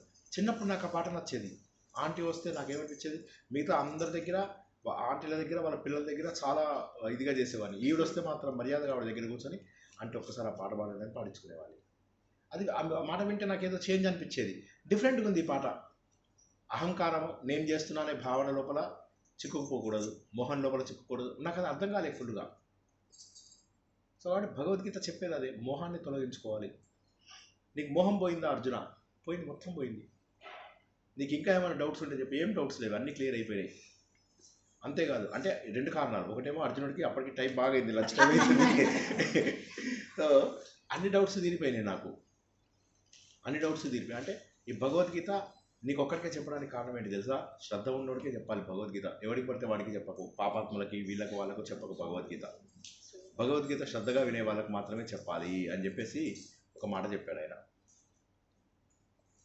చెప్పగానే అర్జునుడు చాలా సంతోషంగా విన్నాడు. అప్పటికే అర్జునుడు పూర్ణ భక్తుడైపోయాడు. పడేసినటువంటి గాంధీవాన్ని ఇట్లా చేతులమని పట్టుకొని నిలబడ్డాడు. టీవీగా, దర్పంతో, ధైర్యంగా, మరింత రెట్టించిన ఉత్సాహంతో నిలబడ్డాడు. ఇటు ఇక్కడ సంజయుడు ఏడుస్తున్నాడు. ధృతరాష్ట్రుడితో చెప్తున్నాడు, ఆయనని తలుచుకుంటున్నాను, ఆయన విశ్వరూపం నా కళ్ళ ముందు మెదులుతోంది, మాటి మాటికి ఆయన విశ్వరూపం నాకు కనిపిస్తుంది, నా గుండె అంతా కూడా బరువెక్కిపోతుంది, కళ్ళన్నీ ఆనందంతో నిండిపోతున్నాయి, హృదయం అంతా కూడా పులకరించిపోతోంది. భగవంతుడు అర్జునుడికి ఎన్నిసార్లు చెప్పాడు తెలుసా? నువ్వు నాకు చాలా ఇష్టమైనటువంటి వాడివి. అంటే ఇదంతా మనకు చెప్పినట్టు, చాలా ఇష్టమైనటువంటి వాడివి, నువ్వు నాకు చాలా ప్రియుడవు, నువ్వంటే నాకు చాలా ఇష్టము. ఎన్నిసార్లు భగవంతుడితోటి నువ్వు ఇష్టం, నువ్వు ఇష్టం, నువ్వు ఇష్టం, నువ్వు ఇష్టం అనిపించుకున్నాడు. ఎంత ఆలోచిస్తుంటారు. నువ్వు ఇష్టం అని చెప్పి చెప్తే సకల ప్రాబ్లమ్స్ సాల్వ్ అయిపోతాయి. ఈ ప్రపంచంలో అవతల వాళ్ళని మనస్ఫూర్తిగా ఇష్టపడితే ఒక్క ప్రాబ్లం ఉండదు. ప్రాబ్లమ్స్ వచ్చేవంతా కూడా మన ఫేక్ నేచర్ వల్ల ప్రాబ్లమ్స్ వస్తాయి. మనస్ఫూర్తిగా ఇష్టపడ్డప్పుడు ఏ ప్రాబ్లం రాదు. అంత అద్భుతంగా భగవంతుడు చెప్తున్నప్పుడు అది వింటూ అర్జునుడు ఎలా మారిపోయాడు, అది చెప్తూ సంజయుడు ఎలా కళ్ళలోంచి నీళ్ళు వచ్చేస్తుంటాయి. ఆ విశ్వరూపాన్ని నేను చూశాను. ధృతరాష్ట్రుడితో చెప్తాడు. సంజయుడు ఎప్పుడు కూడా ధృతరాష్ట్రుడికి ఎగైనిస్ట్గా మాట్లాడు. మనం ఇంతకుముందు తెలుసుకున్నాం చాలాసార్లు. చివరిగా ఏమంటాడు తెలుసా అతను? నాకు తెలిసినంత వరకు యత్ర యోగీశ్వర కృష్ణో యత్ర పార్థో జన్మ తత్ర శ్రీ. ఒక్క మాట మాత్రం చెప్తా రాజా, గుర్తుంచుకో. ఎప్పుడు రాజుకు ఎగైనిస్ట్గా మాట్లాడని ఒక వ్యక్తి ఇప్పుడు మాట్లాడుతున్నాడు. ఏమని? యత్ర యోగీశ్వర కృష్ణో, యోగీశ్వరుడైనటువంటి కృష్ణుడు. ఏంటి యోగీశ్వరుడు? యోగులలోనే గొప్పవాడు, శ్రేష్ఠుడు ఆ యోగీశ్వరుడైనటువంటి కృష్ణుడు ఉన్నాడు. యత్ర పార్థో ధనుర్ధర, బాణాలు పట్టుకున్నటువంటి అర్జునుడు ఉన్నాడు. ఒకడు జ్ఞానయోగి, ఒకడు కర్మయోగి.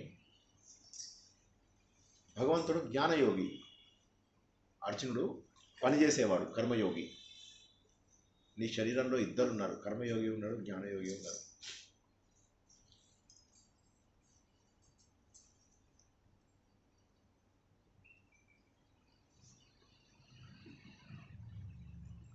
అలా ఇద్దరు ఉన్న దగ్గర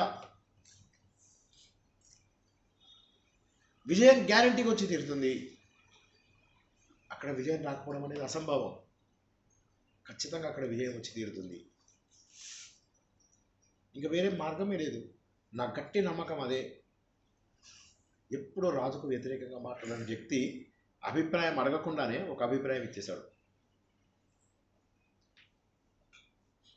మనలోనే జ్ఞానయోగి ఉన్నాడు, మనలోనే అద్భుతమైనటువంటి కర్మయోగి ఉన్నాడు. కర్మయోగి కర్మ పనులన్నీ చేస్తాడు, కర్మయోగి ఆటోమేటిక్గా జ్ఞానయోగి మారిపోతాడు. గుడాకేశుడు, ఋషికేశుడు ఇద్దరు ఒకే దగ్గర ఉన్నారు. ఋషికేశుడు అంటే ఇంద్రియాలను, నోరు, ముక్కు, చెవులు ఇవన్నీ నిగ్రహించుకున్నవాడు. గుడాకేశుడు నిద్రను జయించినవాడు, అంటే అజ్ఞానాన్ని జయించినటువంటి వాడు, తమస్సును జయించినటువంటి వాడు. వీళ్ళిద్దరూ ఒకే దగ్గర ఉండాలి, శరీరంలో ఒకే శరీరంలో ఉండాలి. ఒకే శరీరం ఎప్పుడూ యాక్టివ్గా ఉండాలి. ఈ శరీరాన్ని మనం బద్ధకానికి గురి కానియకూడదు. అటువంటి వాళ్ళిద్దరూ కూడా ఒకే శరీరంలో ఉన్నప్పుడు అది రథోత్తమం అని ప్రారంభంలోనే చెప్పుకున్నాం. ఈ శరీరమే ఒక రథం. ఇందులోపలే ఋషికేశుడు, గుడాకేశుడు ఉన్నాడు. ఒకడు యోగీశ్వరుడు, మరొకడు కర్మయోగి. కర్మయోగి బాణాలు పట్టుకొని రెడీగా ఉన్నాడు. అప్పటి వరకు కూడా బాణాలు పడేసి నేను యుద్ధం చేయను, బిచ్చం ఎత్తుకుంటాను అన్నటువంటి వాడు ఇప్పుడు బాణాలు లేపి ఠీవిగా ఇలా నిలబడతాడు ధైర్యంగా.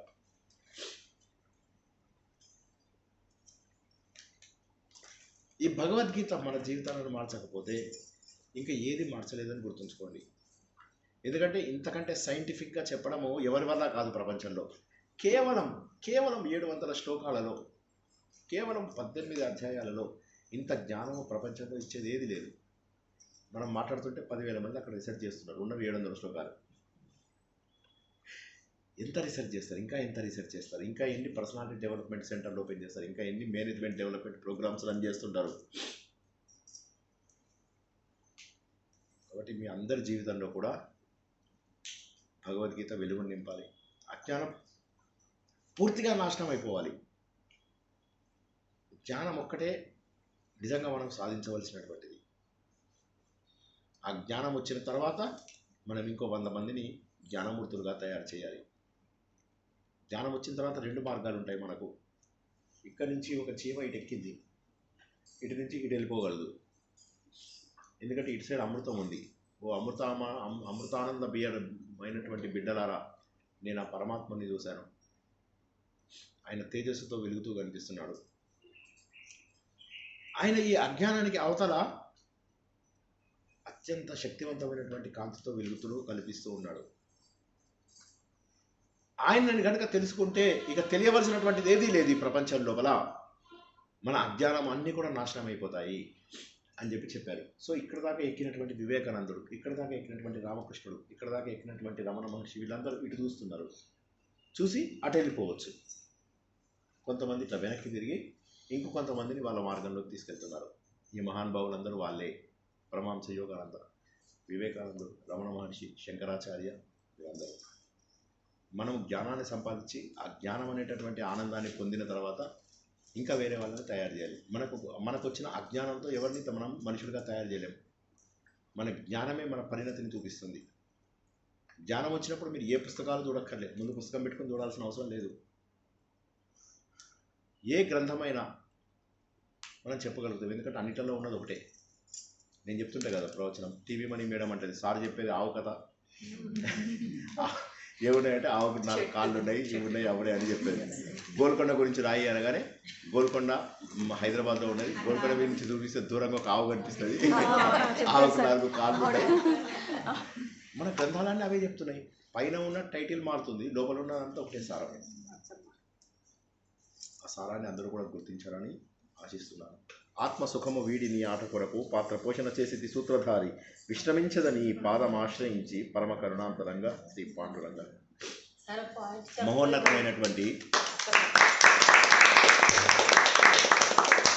మహోన్నతమైనటువంటి భగవద్గీతలో 4 యోగాల గురించి కూడా తెలుసుకున్నాము.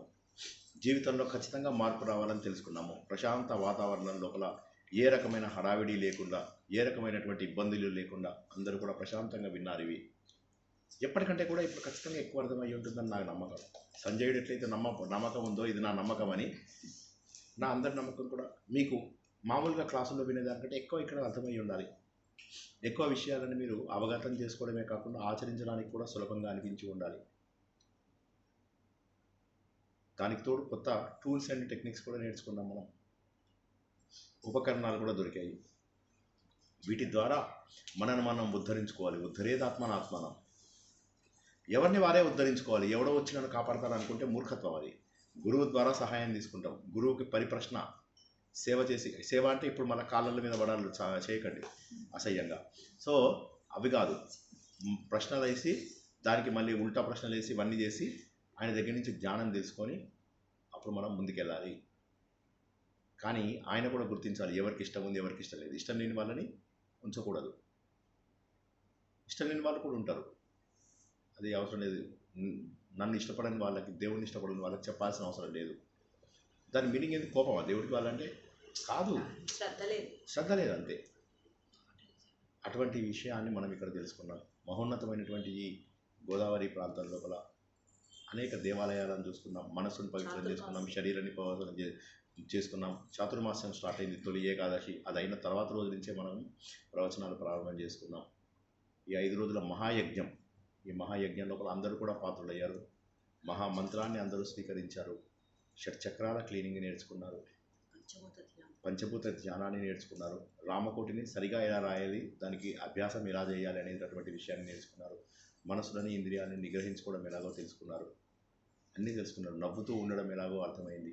ఎంతసేపు సమయం స్పెండ్ చేసినా రాత్రి 11, 12 దాకా ఇంకా మా రూమ్ బయటనే నిన్న చాలామంది 15-20 మంది ఉండిపోయారు. ఫస్ట్ ఫ్లోర్లో ఉన్న వాళ్ళు మిస్ అయ్యారు కొంతమంది, మిగతా వాళ్ళందరూ మా ఫ్లోర్లోనే ఉన్నారు. 11 అయితే ఇంకా మా రూమ్మేటే సార్ ఇంకా లాభం లేదు, సార్కి ఇంకా గొంతు నొప్పి వెళ్తుంది. ఆయనకు తెలుసు రూమ్ లోపల పాపం ఎవ్రీ 1 అవర్కి ఒకసారి ఆయనతో నీళ్ళు ఇప్పించుకుంటున్నా. ఆయన అన్నాడు ఇంకా ఎక్కువ అడిగితే ఇక రాత్రంతా నీళ్ళు ఇవ్వాలి ఈయనకి, పడుకోనియాడు అని చెప్పేసి జోక్గా అంటున్నాను. But he has been very helpful. ఆయన రూమ్మేట్గా ఉండడం నాకు చాలా సంతోషం అనిపించింది. మీరందరూ కూడా చాలా శ్రద్ధగా విన్నారు. నేను కళలో కూడా ఊహించలే ఎవ్రీ ఈవెంట్ ఇంత అద్భుతంగా జరుగుతుందని నేను కళలో కూడా అనుకోలేదు. ఇంత శ్రద్ధ చూపిస్తారా మీరు, అన్ని చోట్ల కూడా ఎంత కరెక్ట్గా ఉన్నారో. అప్పుడప్పుడు టైం కొద్దిగా మిస్మేనేజ్ చేసుకోవడం లేక ఏమంటారు అవి తప్పితే మిగతావన్నీ కూడా అద్భుతంగా పాటించారు. చాలా సంతోషం అనిపించింది. ఒక్కసారి 2 సార్లు అది ఎక్కువ మంది అవటం అదే మా ఆనందం. షుగర్ అది ఇచ్చారు కదా, దాన్ని పంచకుండా చేశారు.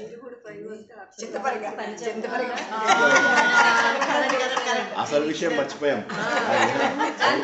అవసరం లేదు, చింతపరికాయ ఇచ్చినా కూడా ఆ గిఫ్ట్ ఇంకా నేను ప్యాక్ ఓపెన్ చేయలేదు. అవసరం రాలేదు. నేను అనుకున్నాను కొద్దిగా వెళ్ళిన తర్వాత చూద్దాం దానికి ఉపయోగం ఏమైనా ఉందా అని, కానీ అసలు ఉపయోగం లేదు. ఇప్పుడు అలాంటి స్థాయికి దింపారు అందరూ. అది చాలా సంతోషకరమైనటువంటి విషయం. చింతపల్లికి అక్కడే వదిలేస్తాను. ఏం మర్చిపోయినా నేను నా గదిలో పెడుతున్నాను. చింతపల్లికి మాత్రం అక్కడే ఎవరైనా పట్టుకుపోతే పర్లేదులే అన్నట్టు లక్ష్మి గారు అంత పర్ఫెక్ట్ గా అది కూడా ఎలా రెడీ చేశారు. బాగా రెడీ చేశారు. అది కూడా ఆలోచన ఇదేంటున్నాను అంటే చాలా కేర్ఫుల్ గా ప్లాన్ చేసుకున్నటువంటి యాత్ర ఇది. చాలా ఇది బాగా వాడుతున్నావు రే నువ్వు, ఇగో మీ సార్కి ఇచ్చాయి నేను వాడతాను ఒకసారి. అంటే బయట వాడుతున్నాను అది మటుకు సార్ చాలా చాలా వండర్ఫుల్ నిజంగా. అంటే మంచి ఫ్యామిలీ, ధార్మిక దృష్టి ఉన్నటువంటి మనుషులు ఉండడం ఈ రోజుల్లో చాలా తక్కువ. ఎవరైనా వచ్చారంటే అబ్బా ఇది ఎక్కడ గోడరా బాబు అనుకునే ఈ రోజుల లోపల అందరూ వచ్చి సంతోషంగా ఉండాలి. మీకేం కావాలి ఒక్కొక్కటి ఆయన ఆనియన్స్ వేయించాలా వేయించాలా బజ్జీలు ఇంత చిన్న చిన్న విషయాలు కూడా జాగ్రత్తగా తీసుకుని తిరుగుతుంటే నాకే బాధేసింది, ఏమిటి ఆయన అటు ఇటు తిప్పుతున్నాం అని చెప్పేసి. అది ఎంతో మనం బాధపడ్డాం. ఇంకా ఏమి ఇవ్వాలి ఏమి ఇవ్వాలి గట్టిగా ఉన్నారంటే లక్ష్మి గారు నిన్న చెప్తున్నారు.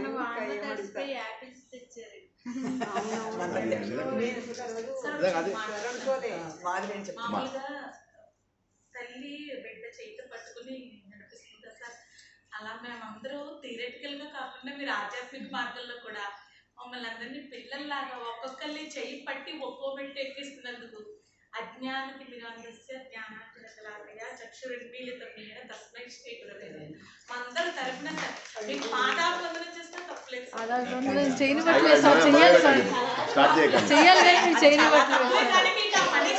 కాబట్టి మేము చేయట్లేదు, ఎందుకంటే మీ ఆజ్ఞ మేము పాటించాం కాబట్టి మేము చెయ్యను సార్ అని చేసే. అందరూ సమానమే అనే భావన మేము నేర్చుకున్నది. అందరూ సమానం అనే భావనతోటి సమస్థితి భావన ఉండాలి, అన్ని భూతాలు సమానంగా చూడాలి అని నేర్చి తత్వవిధానంద గారి లాంటి వారి దగ్గర నేర్చుకున్నప్పుడు నాకు 1% గర్వం వచ్చే అవకాశమే లేదు. ఎందుకంటే మహానుభావులు నేను చూశాను, అంతకుముందు చాలామంది దగ్గర వెళ్ళానని చెప్పే కదా, చాలా కష్టాలు పడ్డాను. ఈ హంగు, ఈ ఆర్భటము, ఈ గొడవలు, ఈ డబ్బు కలెక్షన్స్, ఇవి చూసిన తర్వాత అసహ్యం వేసింది. డబ్బుతోటి నడుస్తుందా ఇదంతా, చాలా బాధేసింది. బేసిక్గా చివరికి ఇప్పుడు అసలు నాకు ఆశ్చర్యం వేసింది అనమాట, ఇంత ఇదేంటి అని చెప్పి. సో అదృష్టవశాత్తు మంచి గురువులు నాకు కూడా దొరకడం. వాళ్ళు ఏమీ ఆశించే వాళ్ళు కాదు. అసలు తత్వవిధానంగా అయితే నవ్వుతారు. ఆయన చెప్పి కదా 10 ఏళ్ల తర్వాత ఒక మైక్ మార్చారు. ఒక్క మైక్ 10 ఏళ్ల తర్వాత. మరి ఆయన అడిగితే ఆయనకు మొత్తం ఒక ఊరు రాసిచ్చడానికి రెడీగా ఉన్నారు అందరూ. ఊర్లు రాసిస్తారు, చిన్న చిన్న స్థలాలు కాదు ఆయనకి, ఊర్లు రాసిస్తారు. కానీ ఆయన ఏమంటాడు, ఏమీ లేదు నాకు మీరు భిక్ష పెట్టండి చాలు అంటాడు. అందరూ ఎవరో ఒకళ్ళు ఆయనకు క్యారేజ్ చేస్తారు, భిక్ష పెడతారు అంతే. హైదరాబాద్ ఆయన మెయిన్ పుట్టింది ఎక్కువ మందికి 90% మంది ఇంటెలెక్చువల్స్కి కాకినాడ రూట్స్ ఉంటాయి. అందరికీ కూడా కాకినాడ రూట్స్ ఉన్న వాళ్ళే. తత్వవిధానంద, పరిపూర్ణానంద సరస్వతి, చాగంటి కోటేశ్వరరావు గారు, గరికపాటి వారు, పరిపూర్ణానంద, చాలా మంది కాకినాడ నుంచి బాగా ఇది మా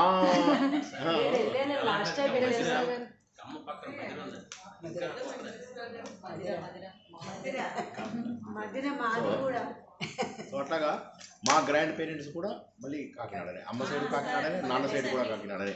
సో అంటే బహుశా ఏమైనా ఉందేమో మనకు తెలియదు, మనకైతే ఒక ఇది దొరుకుతుంది. కానీ బట్ ఈయన తత్వవిధానంద గారు కూడా కాకినాడ అయినప్పటికీ కూడా హైదరాబాద్లో సెటిల్ అవ్వడం, తర్వాత IPS ఆఫీసర్గా సెలెక్ట్ అయ్యారు. ఏ రోజుల్లో ఆ రోజుల్లో అప్పుడు ఆ పిలక తీసేయమంటే ఆయన పిలక తీయలేదని చెప్పి వాళ్ళు పిలక తీయడు. ఆయన బ్రాహ్మిన్స్ ఆ రోజుల్లో పిలక బాగా ఉండేది, ఆయన తీయకుండా ఉన్నాడు. ఆర్థోడాక్స్ అది మెయింటైన్ చేశారు. తర్వాత ఆయన సైంటిస్ట్గా చాలా రోజుల పాటు సక్సెస్ అయ్యారు. తర్వాత మనకు తెలిసిందే ఇంకా ఆయన చిన్నతనంలోనే భార్య పిల్లల్ని చేసి సన్యాసం తీసుకున్నారు. సో ఆయన చిన్నప్పటి నుంచి టాలెంటెడ్. ఆయన ఇప్పుడు అమెరికాలో దయానంద ఆశ్రమానికి వైస్ ప్రెసిడెంటో మళ్ళీ ఇండియాలో చాలా ఏళ్ళు చేశారు. బట్ అక్కడ దయానంద ఆశ్రమాన్ని బాగు చేస్తున్నారు. దయానంద సరస్వతి, తర్వాత శివానంద, వీళ్ళందరూ కూడా మన చిన్మయ మిషను, వీళ్ళందరూ కూడా చిన్మయ్య గారు ఉన్నారు, వీళ్ళంతా కూడా తపోవన్ మహారాజ్ గారి శిష్యులు. ఇదంతా కూడా ఒక అద్భుతమైన మన మలయాళ స్వామి ఉన్నారు కదా, మలయాళ స్వామి, ఆయన మలయాళ స్వామి వారి శిష్యులే మన విద్యాప్రకాశ్ ఆనంద్ దగ్గర ఎలా చెప్తారు అసలు అమేజింగ్, అద్భుతం. సో వీళ్ళందరూ కూడా ఒక టైపు.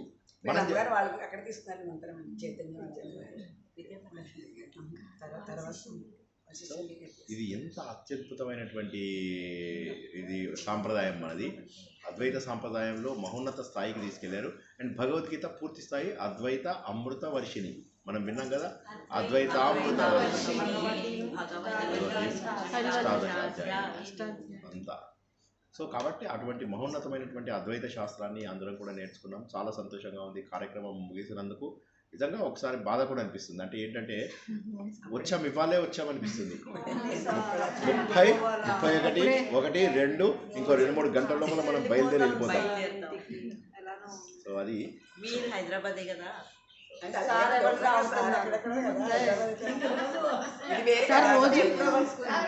మళ్ళీ ఈసారి మంచి కాదు, రోడ్డు మీద కనపెడితే నన్ను బలకరించారంటే వాడు నా శిష్యుడు కాదని కూడా చెప్తాను. రోజు 9 గంటలకి మళ్ళీ రోజు ఇలానే 9 గంటలకి మంచిది ఏదన్నా మీకు తెలిసిన దీంట్లోపల మంచి ప్లాన్ ఇందాక మన మహాబలేశ్వరం అలాంటి ప్లేస్లో ఎవరైనా తెలిసిన వాళ్ళు ఉండి అట్లా ఉంటే కొంత మనకు అంటే కొంత మొత్తం రిలాక్సేషన్ అందరూ కూడా బాధ్యత స్వీకరించాలి. ఒకరి మీద ఈసారి ఒకరి మీద ఎక్కువ స్ట్రెస్ పడింది. కలిసి చేస్తే బాగుంటుంది. అలాంటివి ఏమన్నా మంచివి మనం చూస్తే అప్పుడు ఏమవుతుందంటే అందరూ ఇప్పుడు వచ్చే వాళ్ళు అందరూ అడ్జస్ట్ అయ్యే వాళ్ళే ఉంటారు, ఎవరు ఇది చేసే వాళ్ళు ఉండరు. కాబట్టి అయినప్పటికీ కూడా మనం చేసేటటువంటి ప్రయత్నాలు సంపూర్ణంగా ఉండాలి. ఒక బ్యాగ్ రాలేదంటే నేను ఆ రోజు అనుకున్నాను, అయ్యో ఇది సరైన టైంకి కిట్ ఇవ్వలేకపోయామే అని ఇది అనిపించింది. ఎగ్జాంపుల్ చెప్తున్నాను, వచ్చేసాయి నెక్స్ట్ డే వచ్చేసాయి అనుకో. బట్ ఏది ఏమైనప్పటికీ కూడా అన్నీ సక్రమంగా జరిగాయి అందరి యొక్క సహకారం వల్ల. ఇప్పుడు మనం చేసేది ఏంటంటే ఒక 20 నిమిషాలు లేట్ నడుస్తుంది మనది ఆ ప్రోగ్రాము. మీరంతా కూడా ఆ చిట్టీలు ఇచ్చినవన్నీ కూడా రాసి పెట్టండి. తర్వాత ముందు ఫస్ట్ పువ్వులు సమర్పించాలి. ఆ చిట్టి రాసిన తర్వాతనే ఇక్కడ పువ్వులు సమర్పించి, ఆ పువ్వులు సమర్పించిన తర్వాత ప్రతి ఒక్కరు కూడా ఆ గోదావరికి వెళ్ళి అది తీసేసి వచ్చేసి లంచ్ చేస్తే లంచ్, చెక్అవుట్ చేసేసి ఇక్కడ పెట్టెలు పెట్టేసుకొని వాడిని ఇక్కడికి పిలిపించేసేసి 1 కల్లా వెళ్ళిపోయేలాగా. ఇప్పుడు 11:30 అయింది. చెప్దాం చూద్దాం. మాట అయ్యో ప్లీజ్ మాట్లాడండి.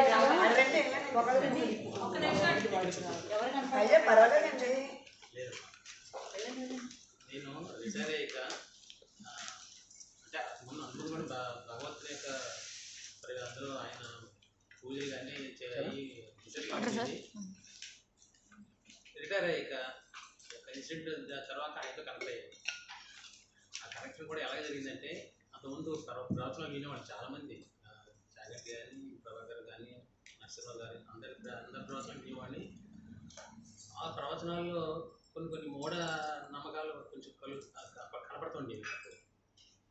కానీ ఆలోచించుకునేవాడిని, ఏంటి ఇలా చెప్తున్నారు వీళ్ళు, ఇంత ఈజీగా ఎలా అయిపోతారు కదా. కానీ అందులో ఒక మూలతత్వం నాకు ఈయన కనెక్ట్ అయ్యాక తెలిసింది నాకు. ఆ మూలతత్వం తెలిసాక ఇంకా ఈయనతోటే చాలా నాకు ఆ పాత వీడియోస్ అన్నీ చూసినప్పటికి నాకు ఒక ఇది విష్ణు సహస్రనామం నాకు బాగా పట్టేసింది. ఒక్కొక్క నామం చదువుతుంటే భగవంతుడు ఎదురుకుంటే కనపడిపోయాడు నాకు. అలా ఉండేమాట. ఆ టైంలో కళ్ళు దాని కింద నీళ్ళు వచ్చేసి వచ్చేటప్పుడు ఆయనతో అప్పుడు మెసేజ్ పెట్టి ఆయన కనెక్ట్ అయ్యాను నాకు. తర్వాత ఏమో అదే మెయిన్ నాకు పాత గురువులు చెప్పేటప్పుడు గురువు గారు ఉండాలి, గురువుగారు లేకపోతే నీకు మోక్షం రాదు, ఆయన దీవులు ఉండాలి ఇలా అనేవారు. నాకు ఎవరు గురువు లేరు, భగవంతుడు ఎవరు చూపిస్తారు నాకు నువ్వు అని పెట్టుకునేవాడు. కానీ ఆ టైంలో నాకు కరెక్ట్ చేసుకోవాలి. అది నాకు భగవంతుడు ఇచ్చిన గిఫ్ట్ అండి. మీకు అందరూ చెప్తాను. అప్పుడు కూడా సార్ నాకు ఫోన్ చేసి అమ్మ నువ్వు సింగిల్గా వెళ్ళిపో, నేను వెళ్తున్నాను, నా వెహికల్ వచ్చాను అని ఫోన్ చేసి ఆయనే తీసుకొచ్చారు సార్. తీసుకొచ్చాను సుమిత్ర గారిని, మీరు వచ్చానమ్మా, మీరు మళ్ళీ బస్కి వెళ్తే నేను తీసుకెళ్ళి నేను అలాగే నేను సార్ చెప్పండి సార్ ఎంత మా అన్న అంటే ఎందుకమ్మా నేను వెళ్తున్నాను కదా, నేను అలాగే వెళ్ళాలి కదా, వచ్చాను నేను ఆయన తీసుకొచ్చారు. నిజంగా ఎన్నో సంవత్సరాలు లోపల బాధపడే చెప్పమ్మా. ఎన్నో సంవత్సరాల నుంచి నా మనసులో వేదన ఉంది సార్. ఒక గురువు రావాలి, మంచిగా గురువు చెప్పినది ఆచరించాలి, నిజంగా ఈ జన్మలో నాకు అదృష్టం ఉందా లేదా అని మదనపడుతుండేదని సార్. నిజంగా నా జన్మ సార్థకమైన కనిపిస్తున్నారు. కాకపోతే ఈ సాధన ఇంకా ముందుకు సాగి పూర్తిగా మీ నుంచి ఇంకా ఎన్నో విషయాలు తెలుసుకొని నా అజ్ఞానాన్ని పూర్తిగా పోగొట్టుకోవాలని అనుకుంటున్నాను. చాలా సంతోషం, చాలా సంతోషం. అందరం కూడా మనం అందరం కూడా సహాధ్యాయులం. నేను చాలాసార్లు సహాధ్యాయులు అని అంటుండేవాడిని. అందరం కూడా ఒకే రకమైనటువంటి అధ్యయనం చేస్తున్నాం. ఓకే, ఇందులో కూడా మేబీ ఒకళ్ళు ఒక 2 మెట్లు ముందు ఉండొచ్చు. అందరం కలిసి వస్తున్నాం. రోజు కలిసి వస్తున్నప్పుడు ఒకళ్ళు 4 మెట్లు ముందు వెళ్తున్నారు, ఒక 4 మెట్లు వెనక్కి వస్తున్నారు. సుధామోహన్ గారు ఏం చేస్తున్నారంటే కారు ఎక్కి అందరికంటే ముందు వెళ్ళిపోతున్నారు.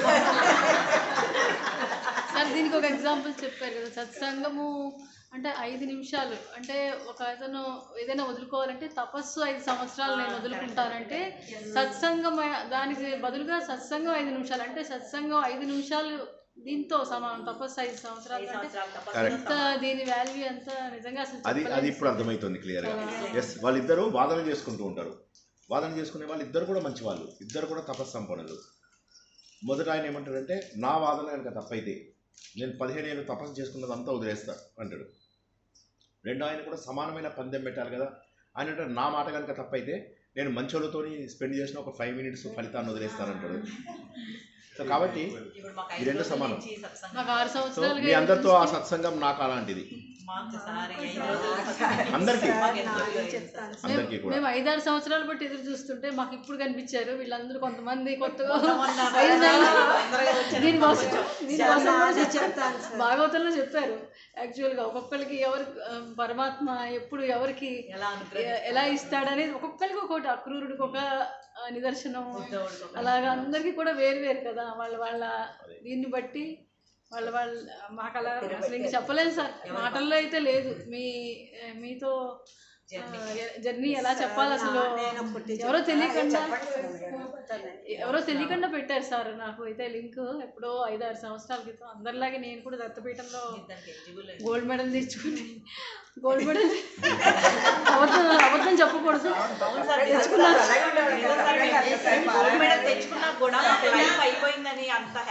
అంటే తెచ్చుకుని జస్ట్ బెంగళూరు, మైసూర్ నుంచి బెంగళూరు వచ్చాను సార్.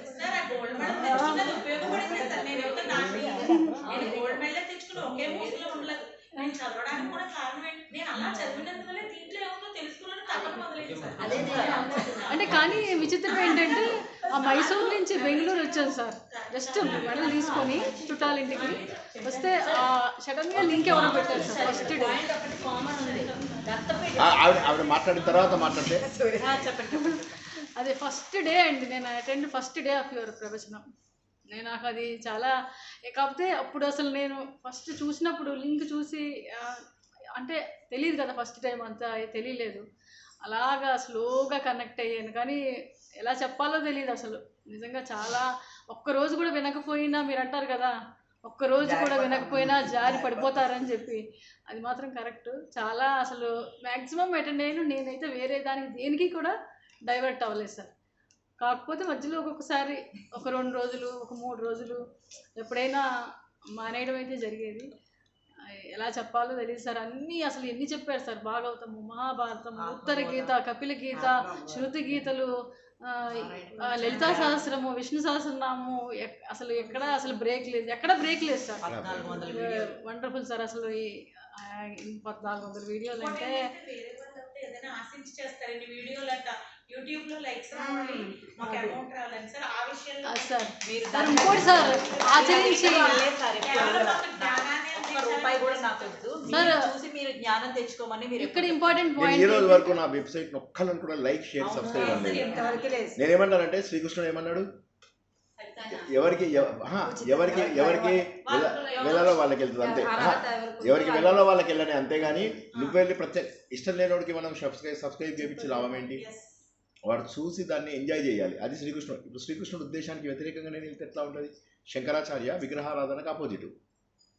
ఆయనను తీసుకెళ్లి విగ్రహం పెట్టి, శంకరాచార్య విగ్రహం పెట్టి ఆయనను పూజ చేయిస్తూ, ఆయనకు అభిషేకం చేస్తూ, ఆయనకు హారతిస్తూ అక్కడ ఒక భగవద్గీత ఆచరణ వేదాంతం అని చెప్పారు.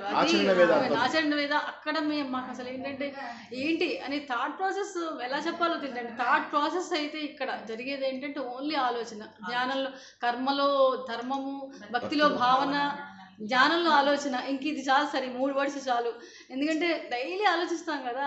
ఎలా అంటే ఇప్పుడు మీరు చెప్పేటప్పుడు అమ్మో దీనికి నాకు అర్హత ఉందా లేదా అనే ఒక వస్తుంది, ప్రతి ఒక్కరికి వస్తుంది సార్ థాట్. అయితే మీరు చెప్పేటప్పుడు అంటే మీరు ఫాలో చేస్తున్నారు కదా, ఆచరణ చేస్తున్నారు.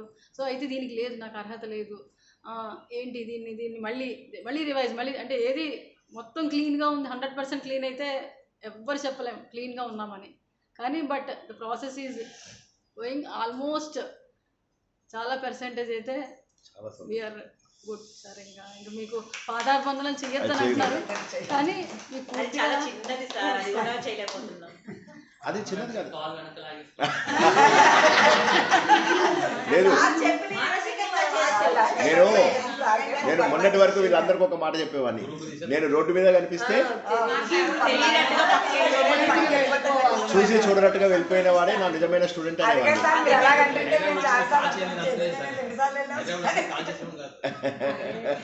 నేనేమన్నాను, నా నిజమైన స్టూడెంట్ అయితే చూసి చూడనట్టుగా వెళ్ళిపోవాలి అంతే అని చెప్పి అనేవాడిని. గుర్తింపు కోసము డబ్బు కోసం, నాకు గుర్తింపు కోసం డబ్బు కోసం అయితే నేనున్న ఉద్యోగానికి నాకున్న చదువుకి వాటికి నేను బహుశా ఆ మార్గం ఇచ్చేవాడు, దేవుడు ఇచ్చేవాడు. అది కూడా మనం చేసేది కాదు. కానీ నేనేమంటానంటే అవి నాకు అవసరం ఎట్లా అని నేను అప్పుడు ఏం చేశాను, అప్పుడు శ్రీలతకి చెప్పాను, నన్ను వీళ్ళు భాగవతం చెప్పమంటున్నారు, అన్ని కథలు ఉంటాయి, నేనేమో ఆత్మబోధ చెప్తుంటా కదా, ఎలా అంటే నీకేం లే కథలు బాగానే చెప్తాను. అలాగా అలా భాగవతం స్టార్ట్ అయింది. మిగతావన్నీ కూడా మనం తర్వాత తెలుసుకుందాం. కానీ నేను ఇచ్చిన ప్రాధాన్యత అంతా కూడా గీతకే ఇచ్చాను. మీరు చూసినట్టయితే కపిల గీత, ఉద్ధవ గీత, గోపిక గీత, భ్రమర గీతలు అన్ని రకాల గీతలు తెలుసుకున్నాం మనం. శృతి గీతలు నాకు ఆల్ టైమ్ ఫేవరెట్. మొత్తం భాగవతం మొత్తం అయిపోతుంది. దేవుడివి ఎన్ని బోలెడైన అవతారాలు చూపిస్తాడు. చివరికి అందరూ వచ్చి దేవుడు ఎట్లా ఉంటాడని అడుగుతారు. మళ్ళీ అంతా అయిపోయిన తర్వాత అందరూ వచ్చి నారాయణ మహర్షిని అడుగుతారు. అంతా విన్నాం, మొత్తం అంతా బాగానే ఉంది, మన సుధామోహన్ మేడం లాగా మొత్తం రామాయణం అంతా అయిపోయింది sir, everything is good, but రాముడు సీత కోసం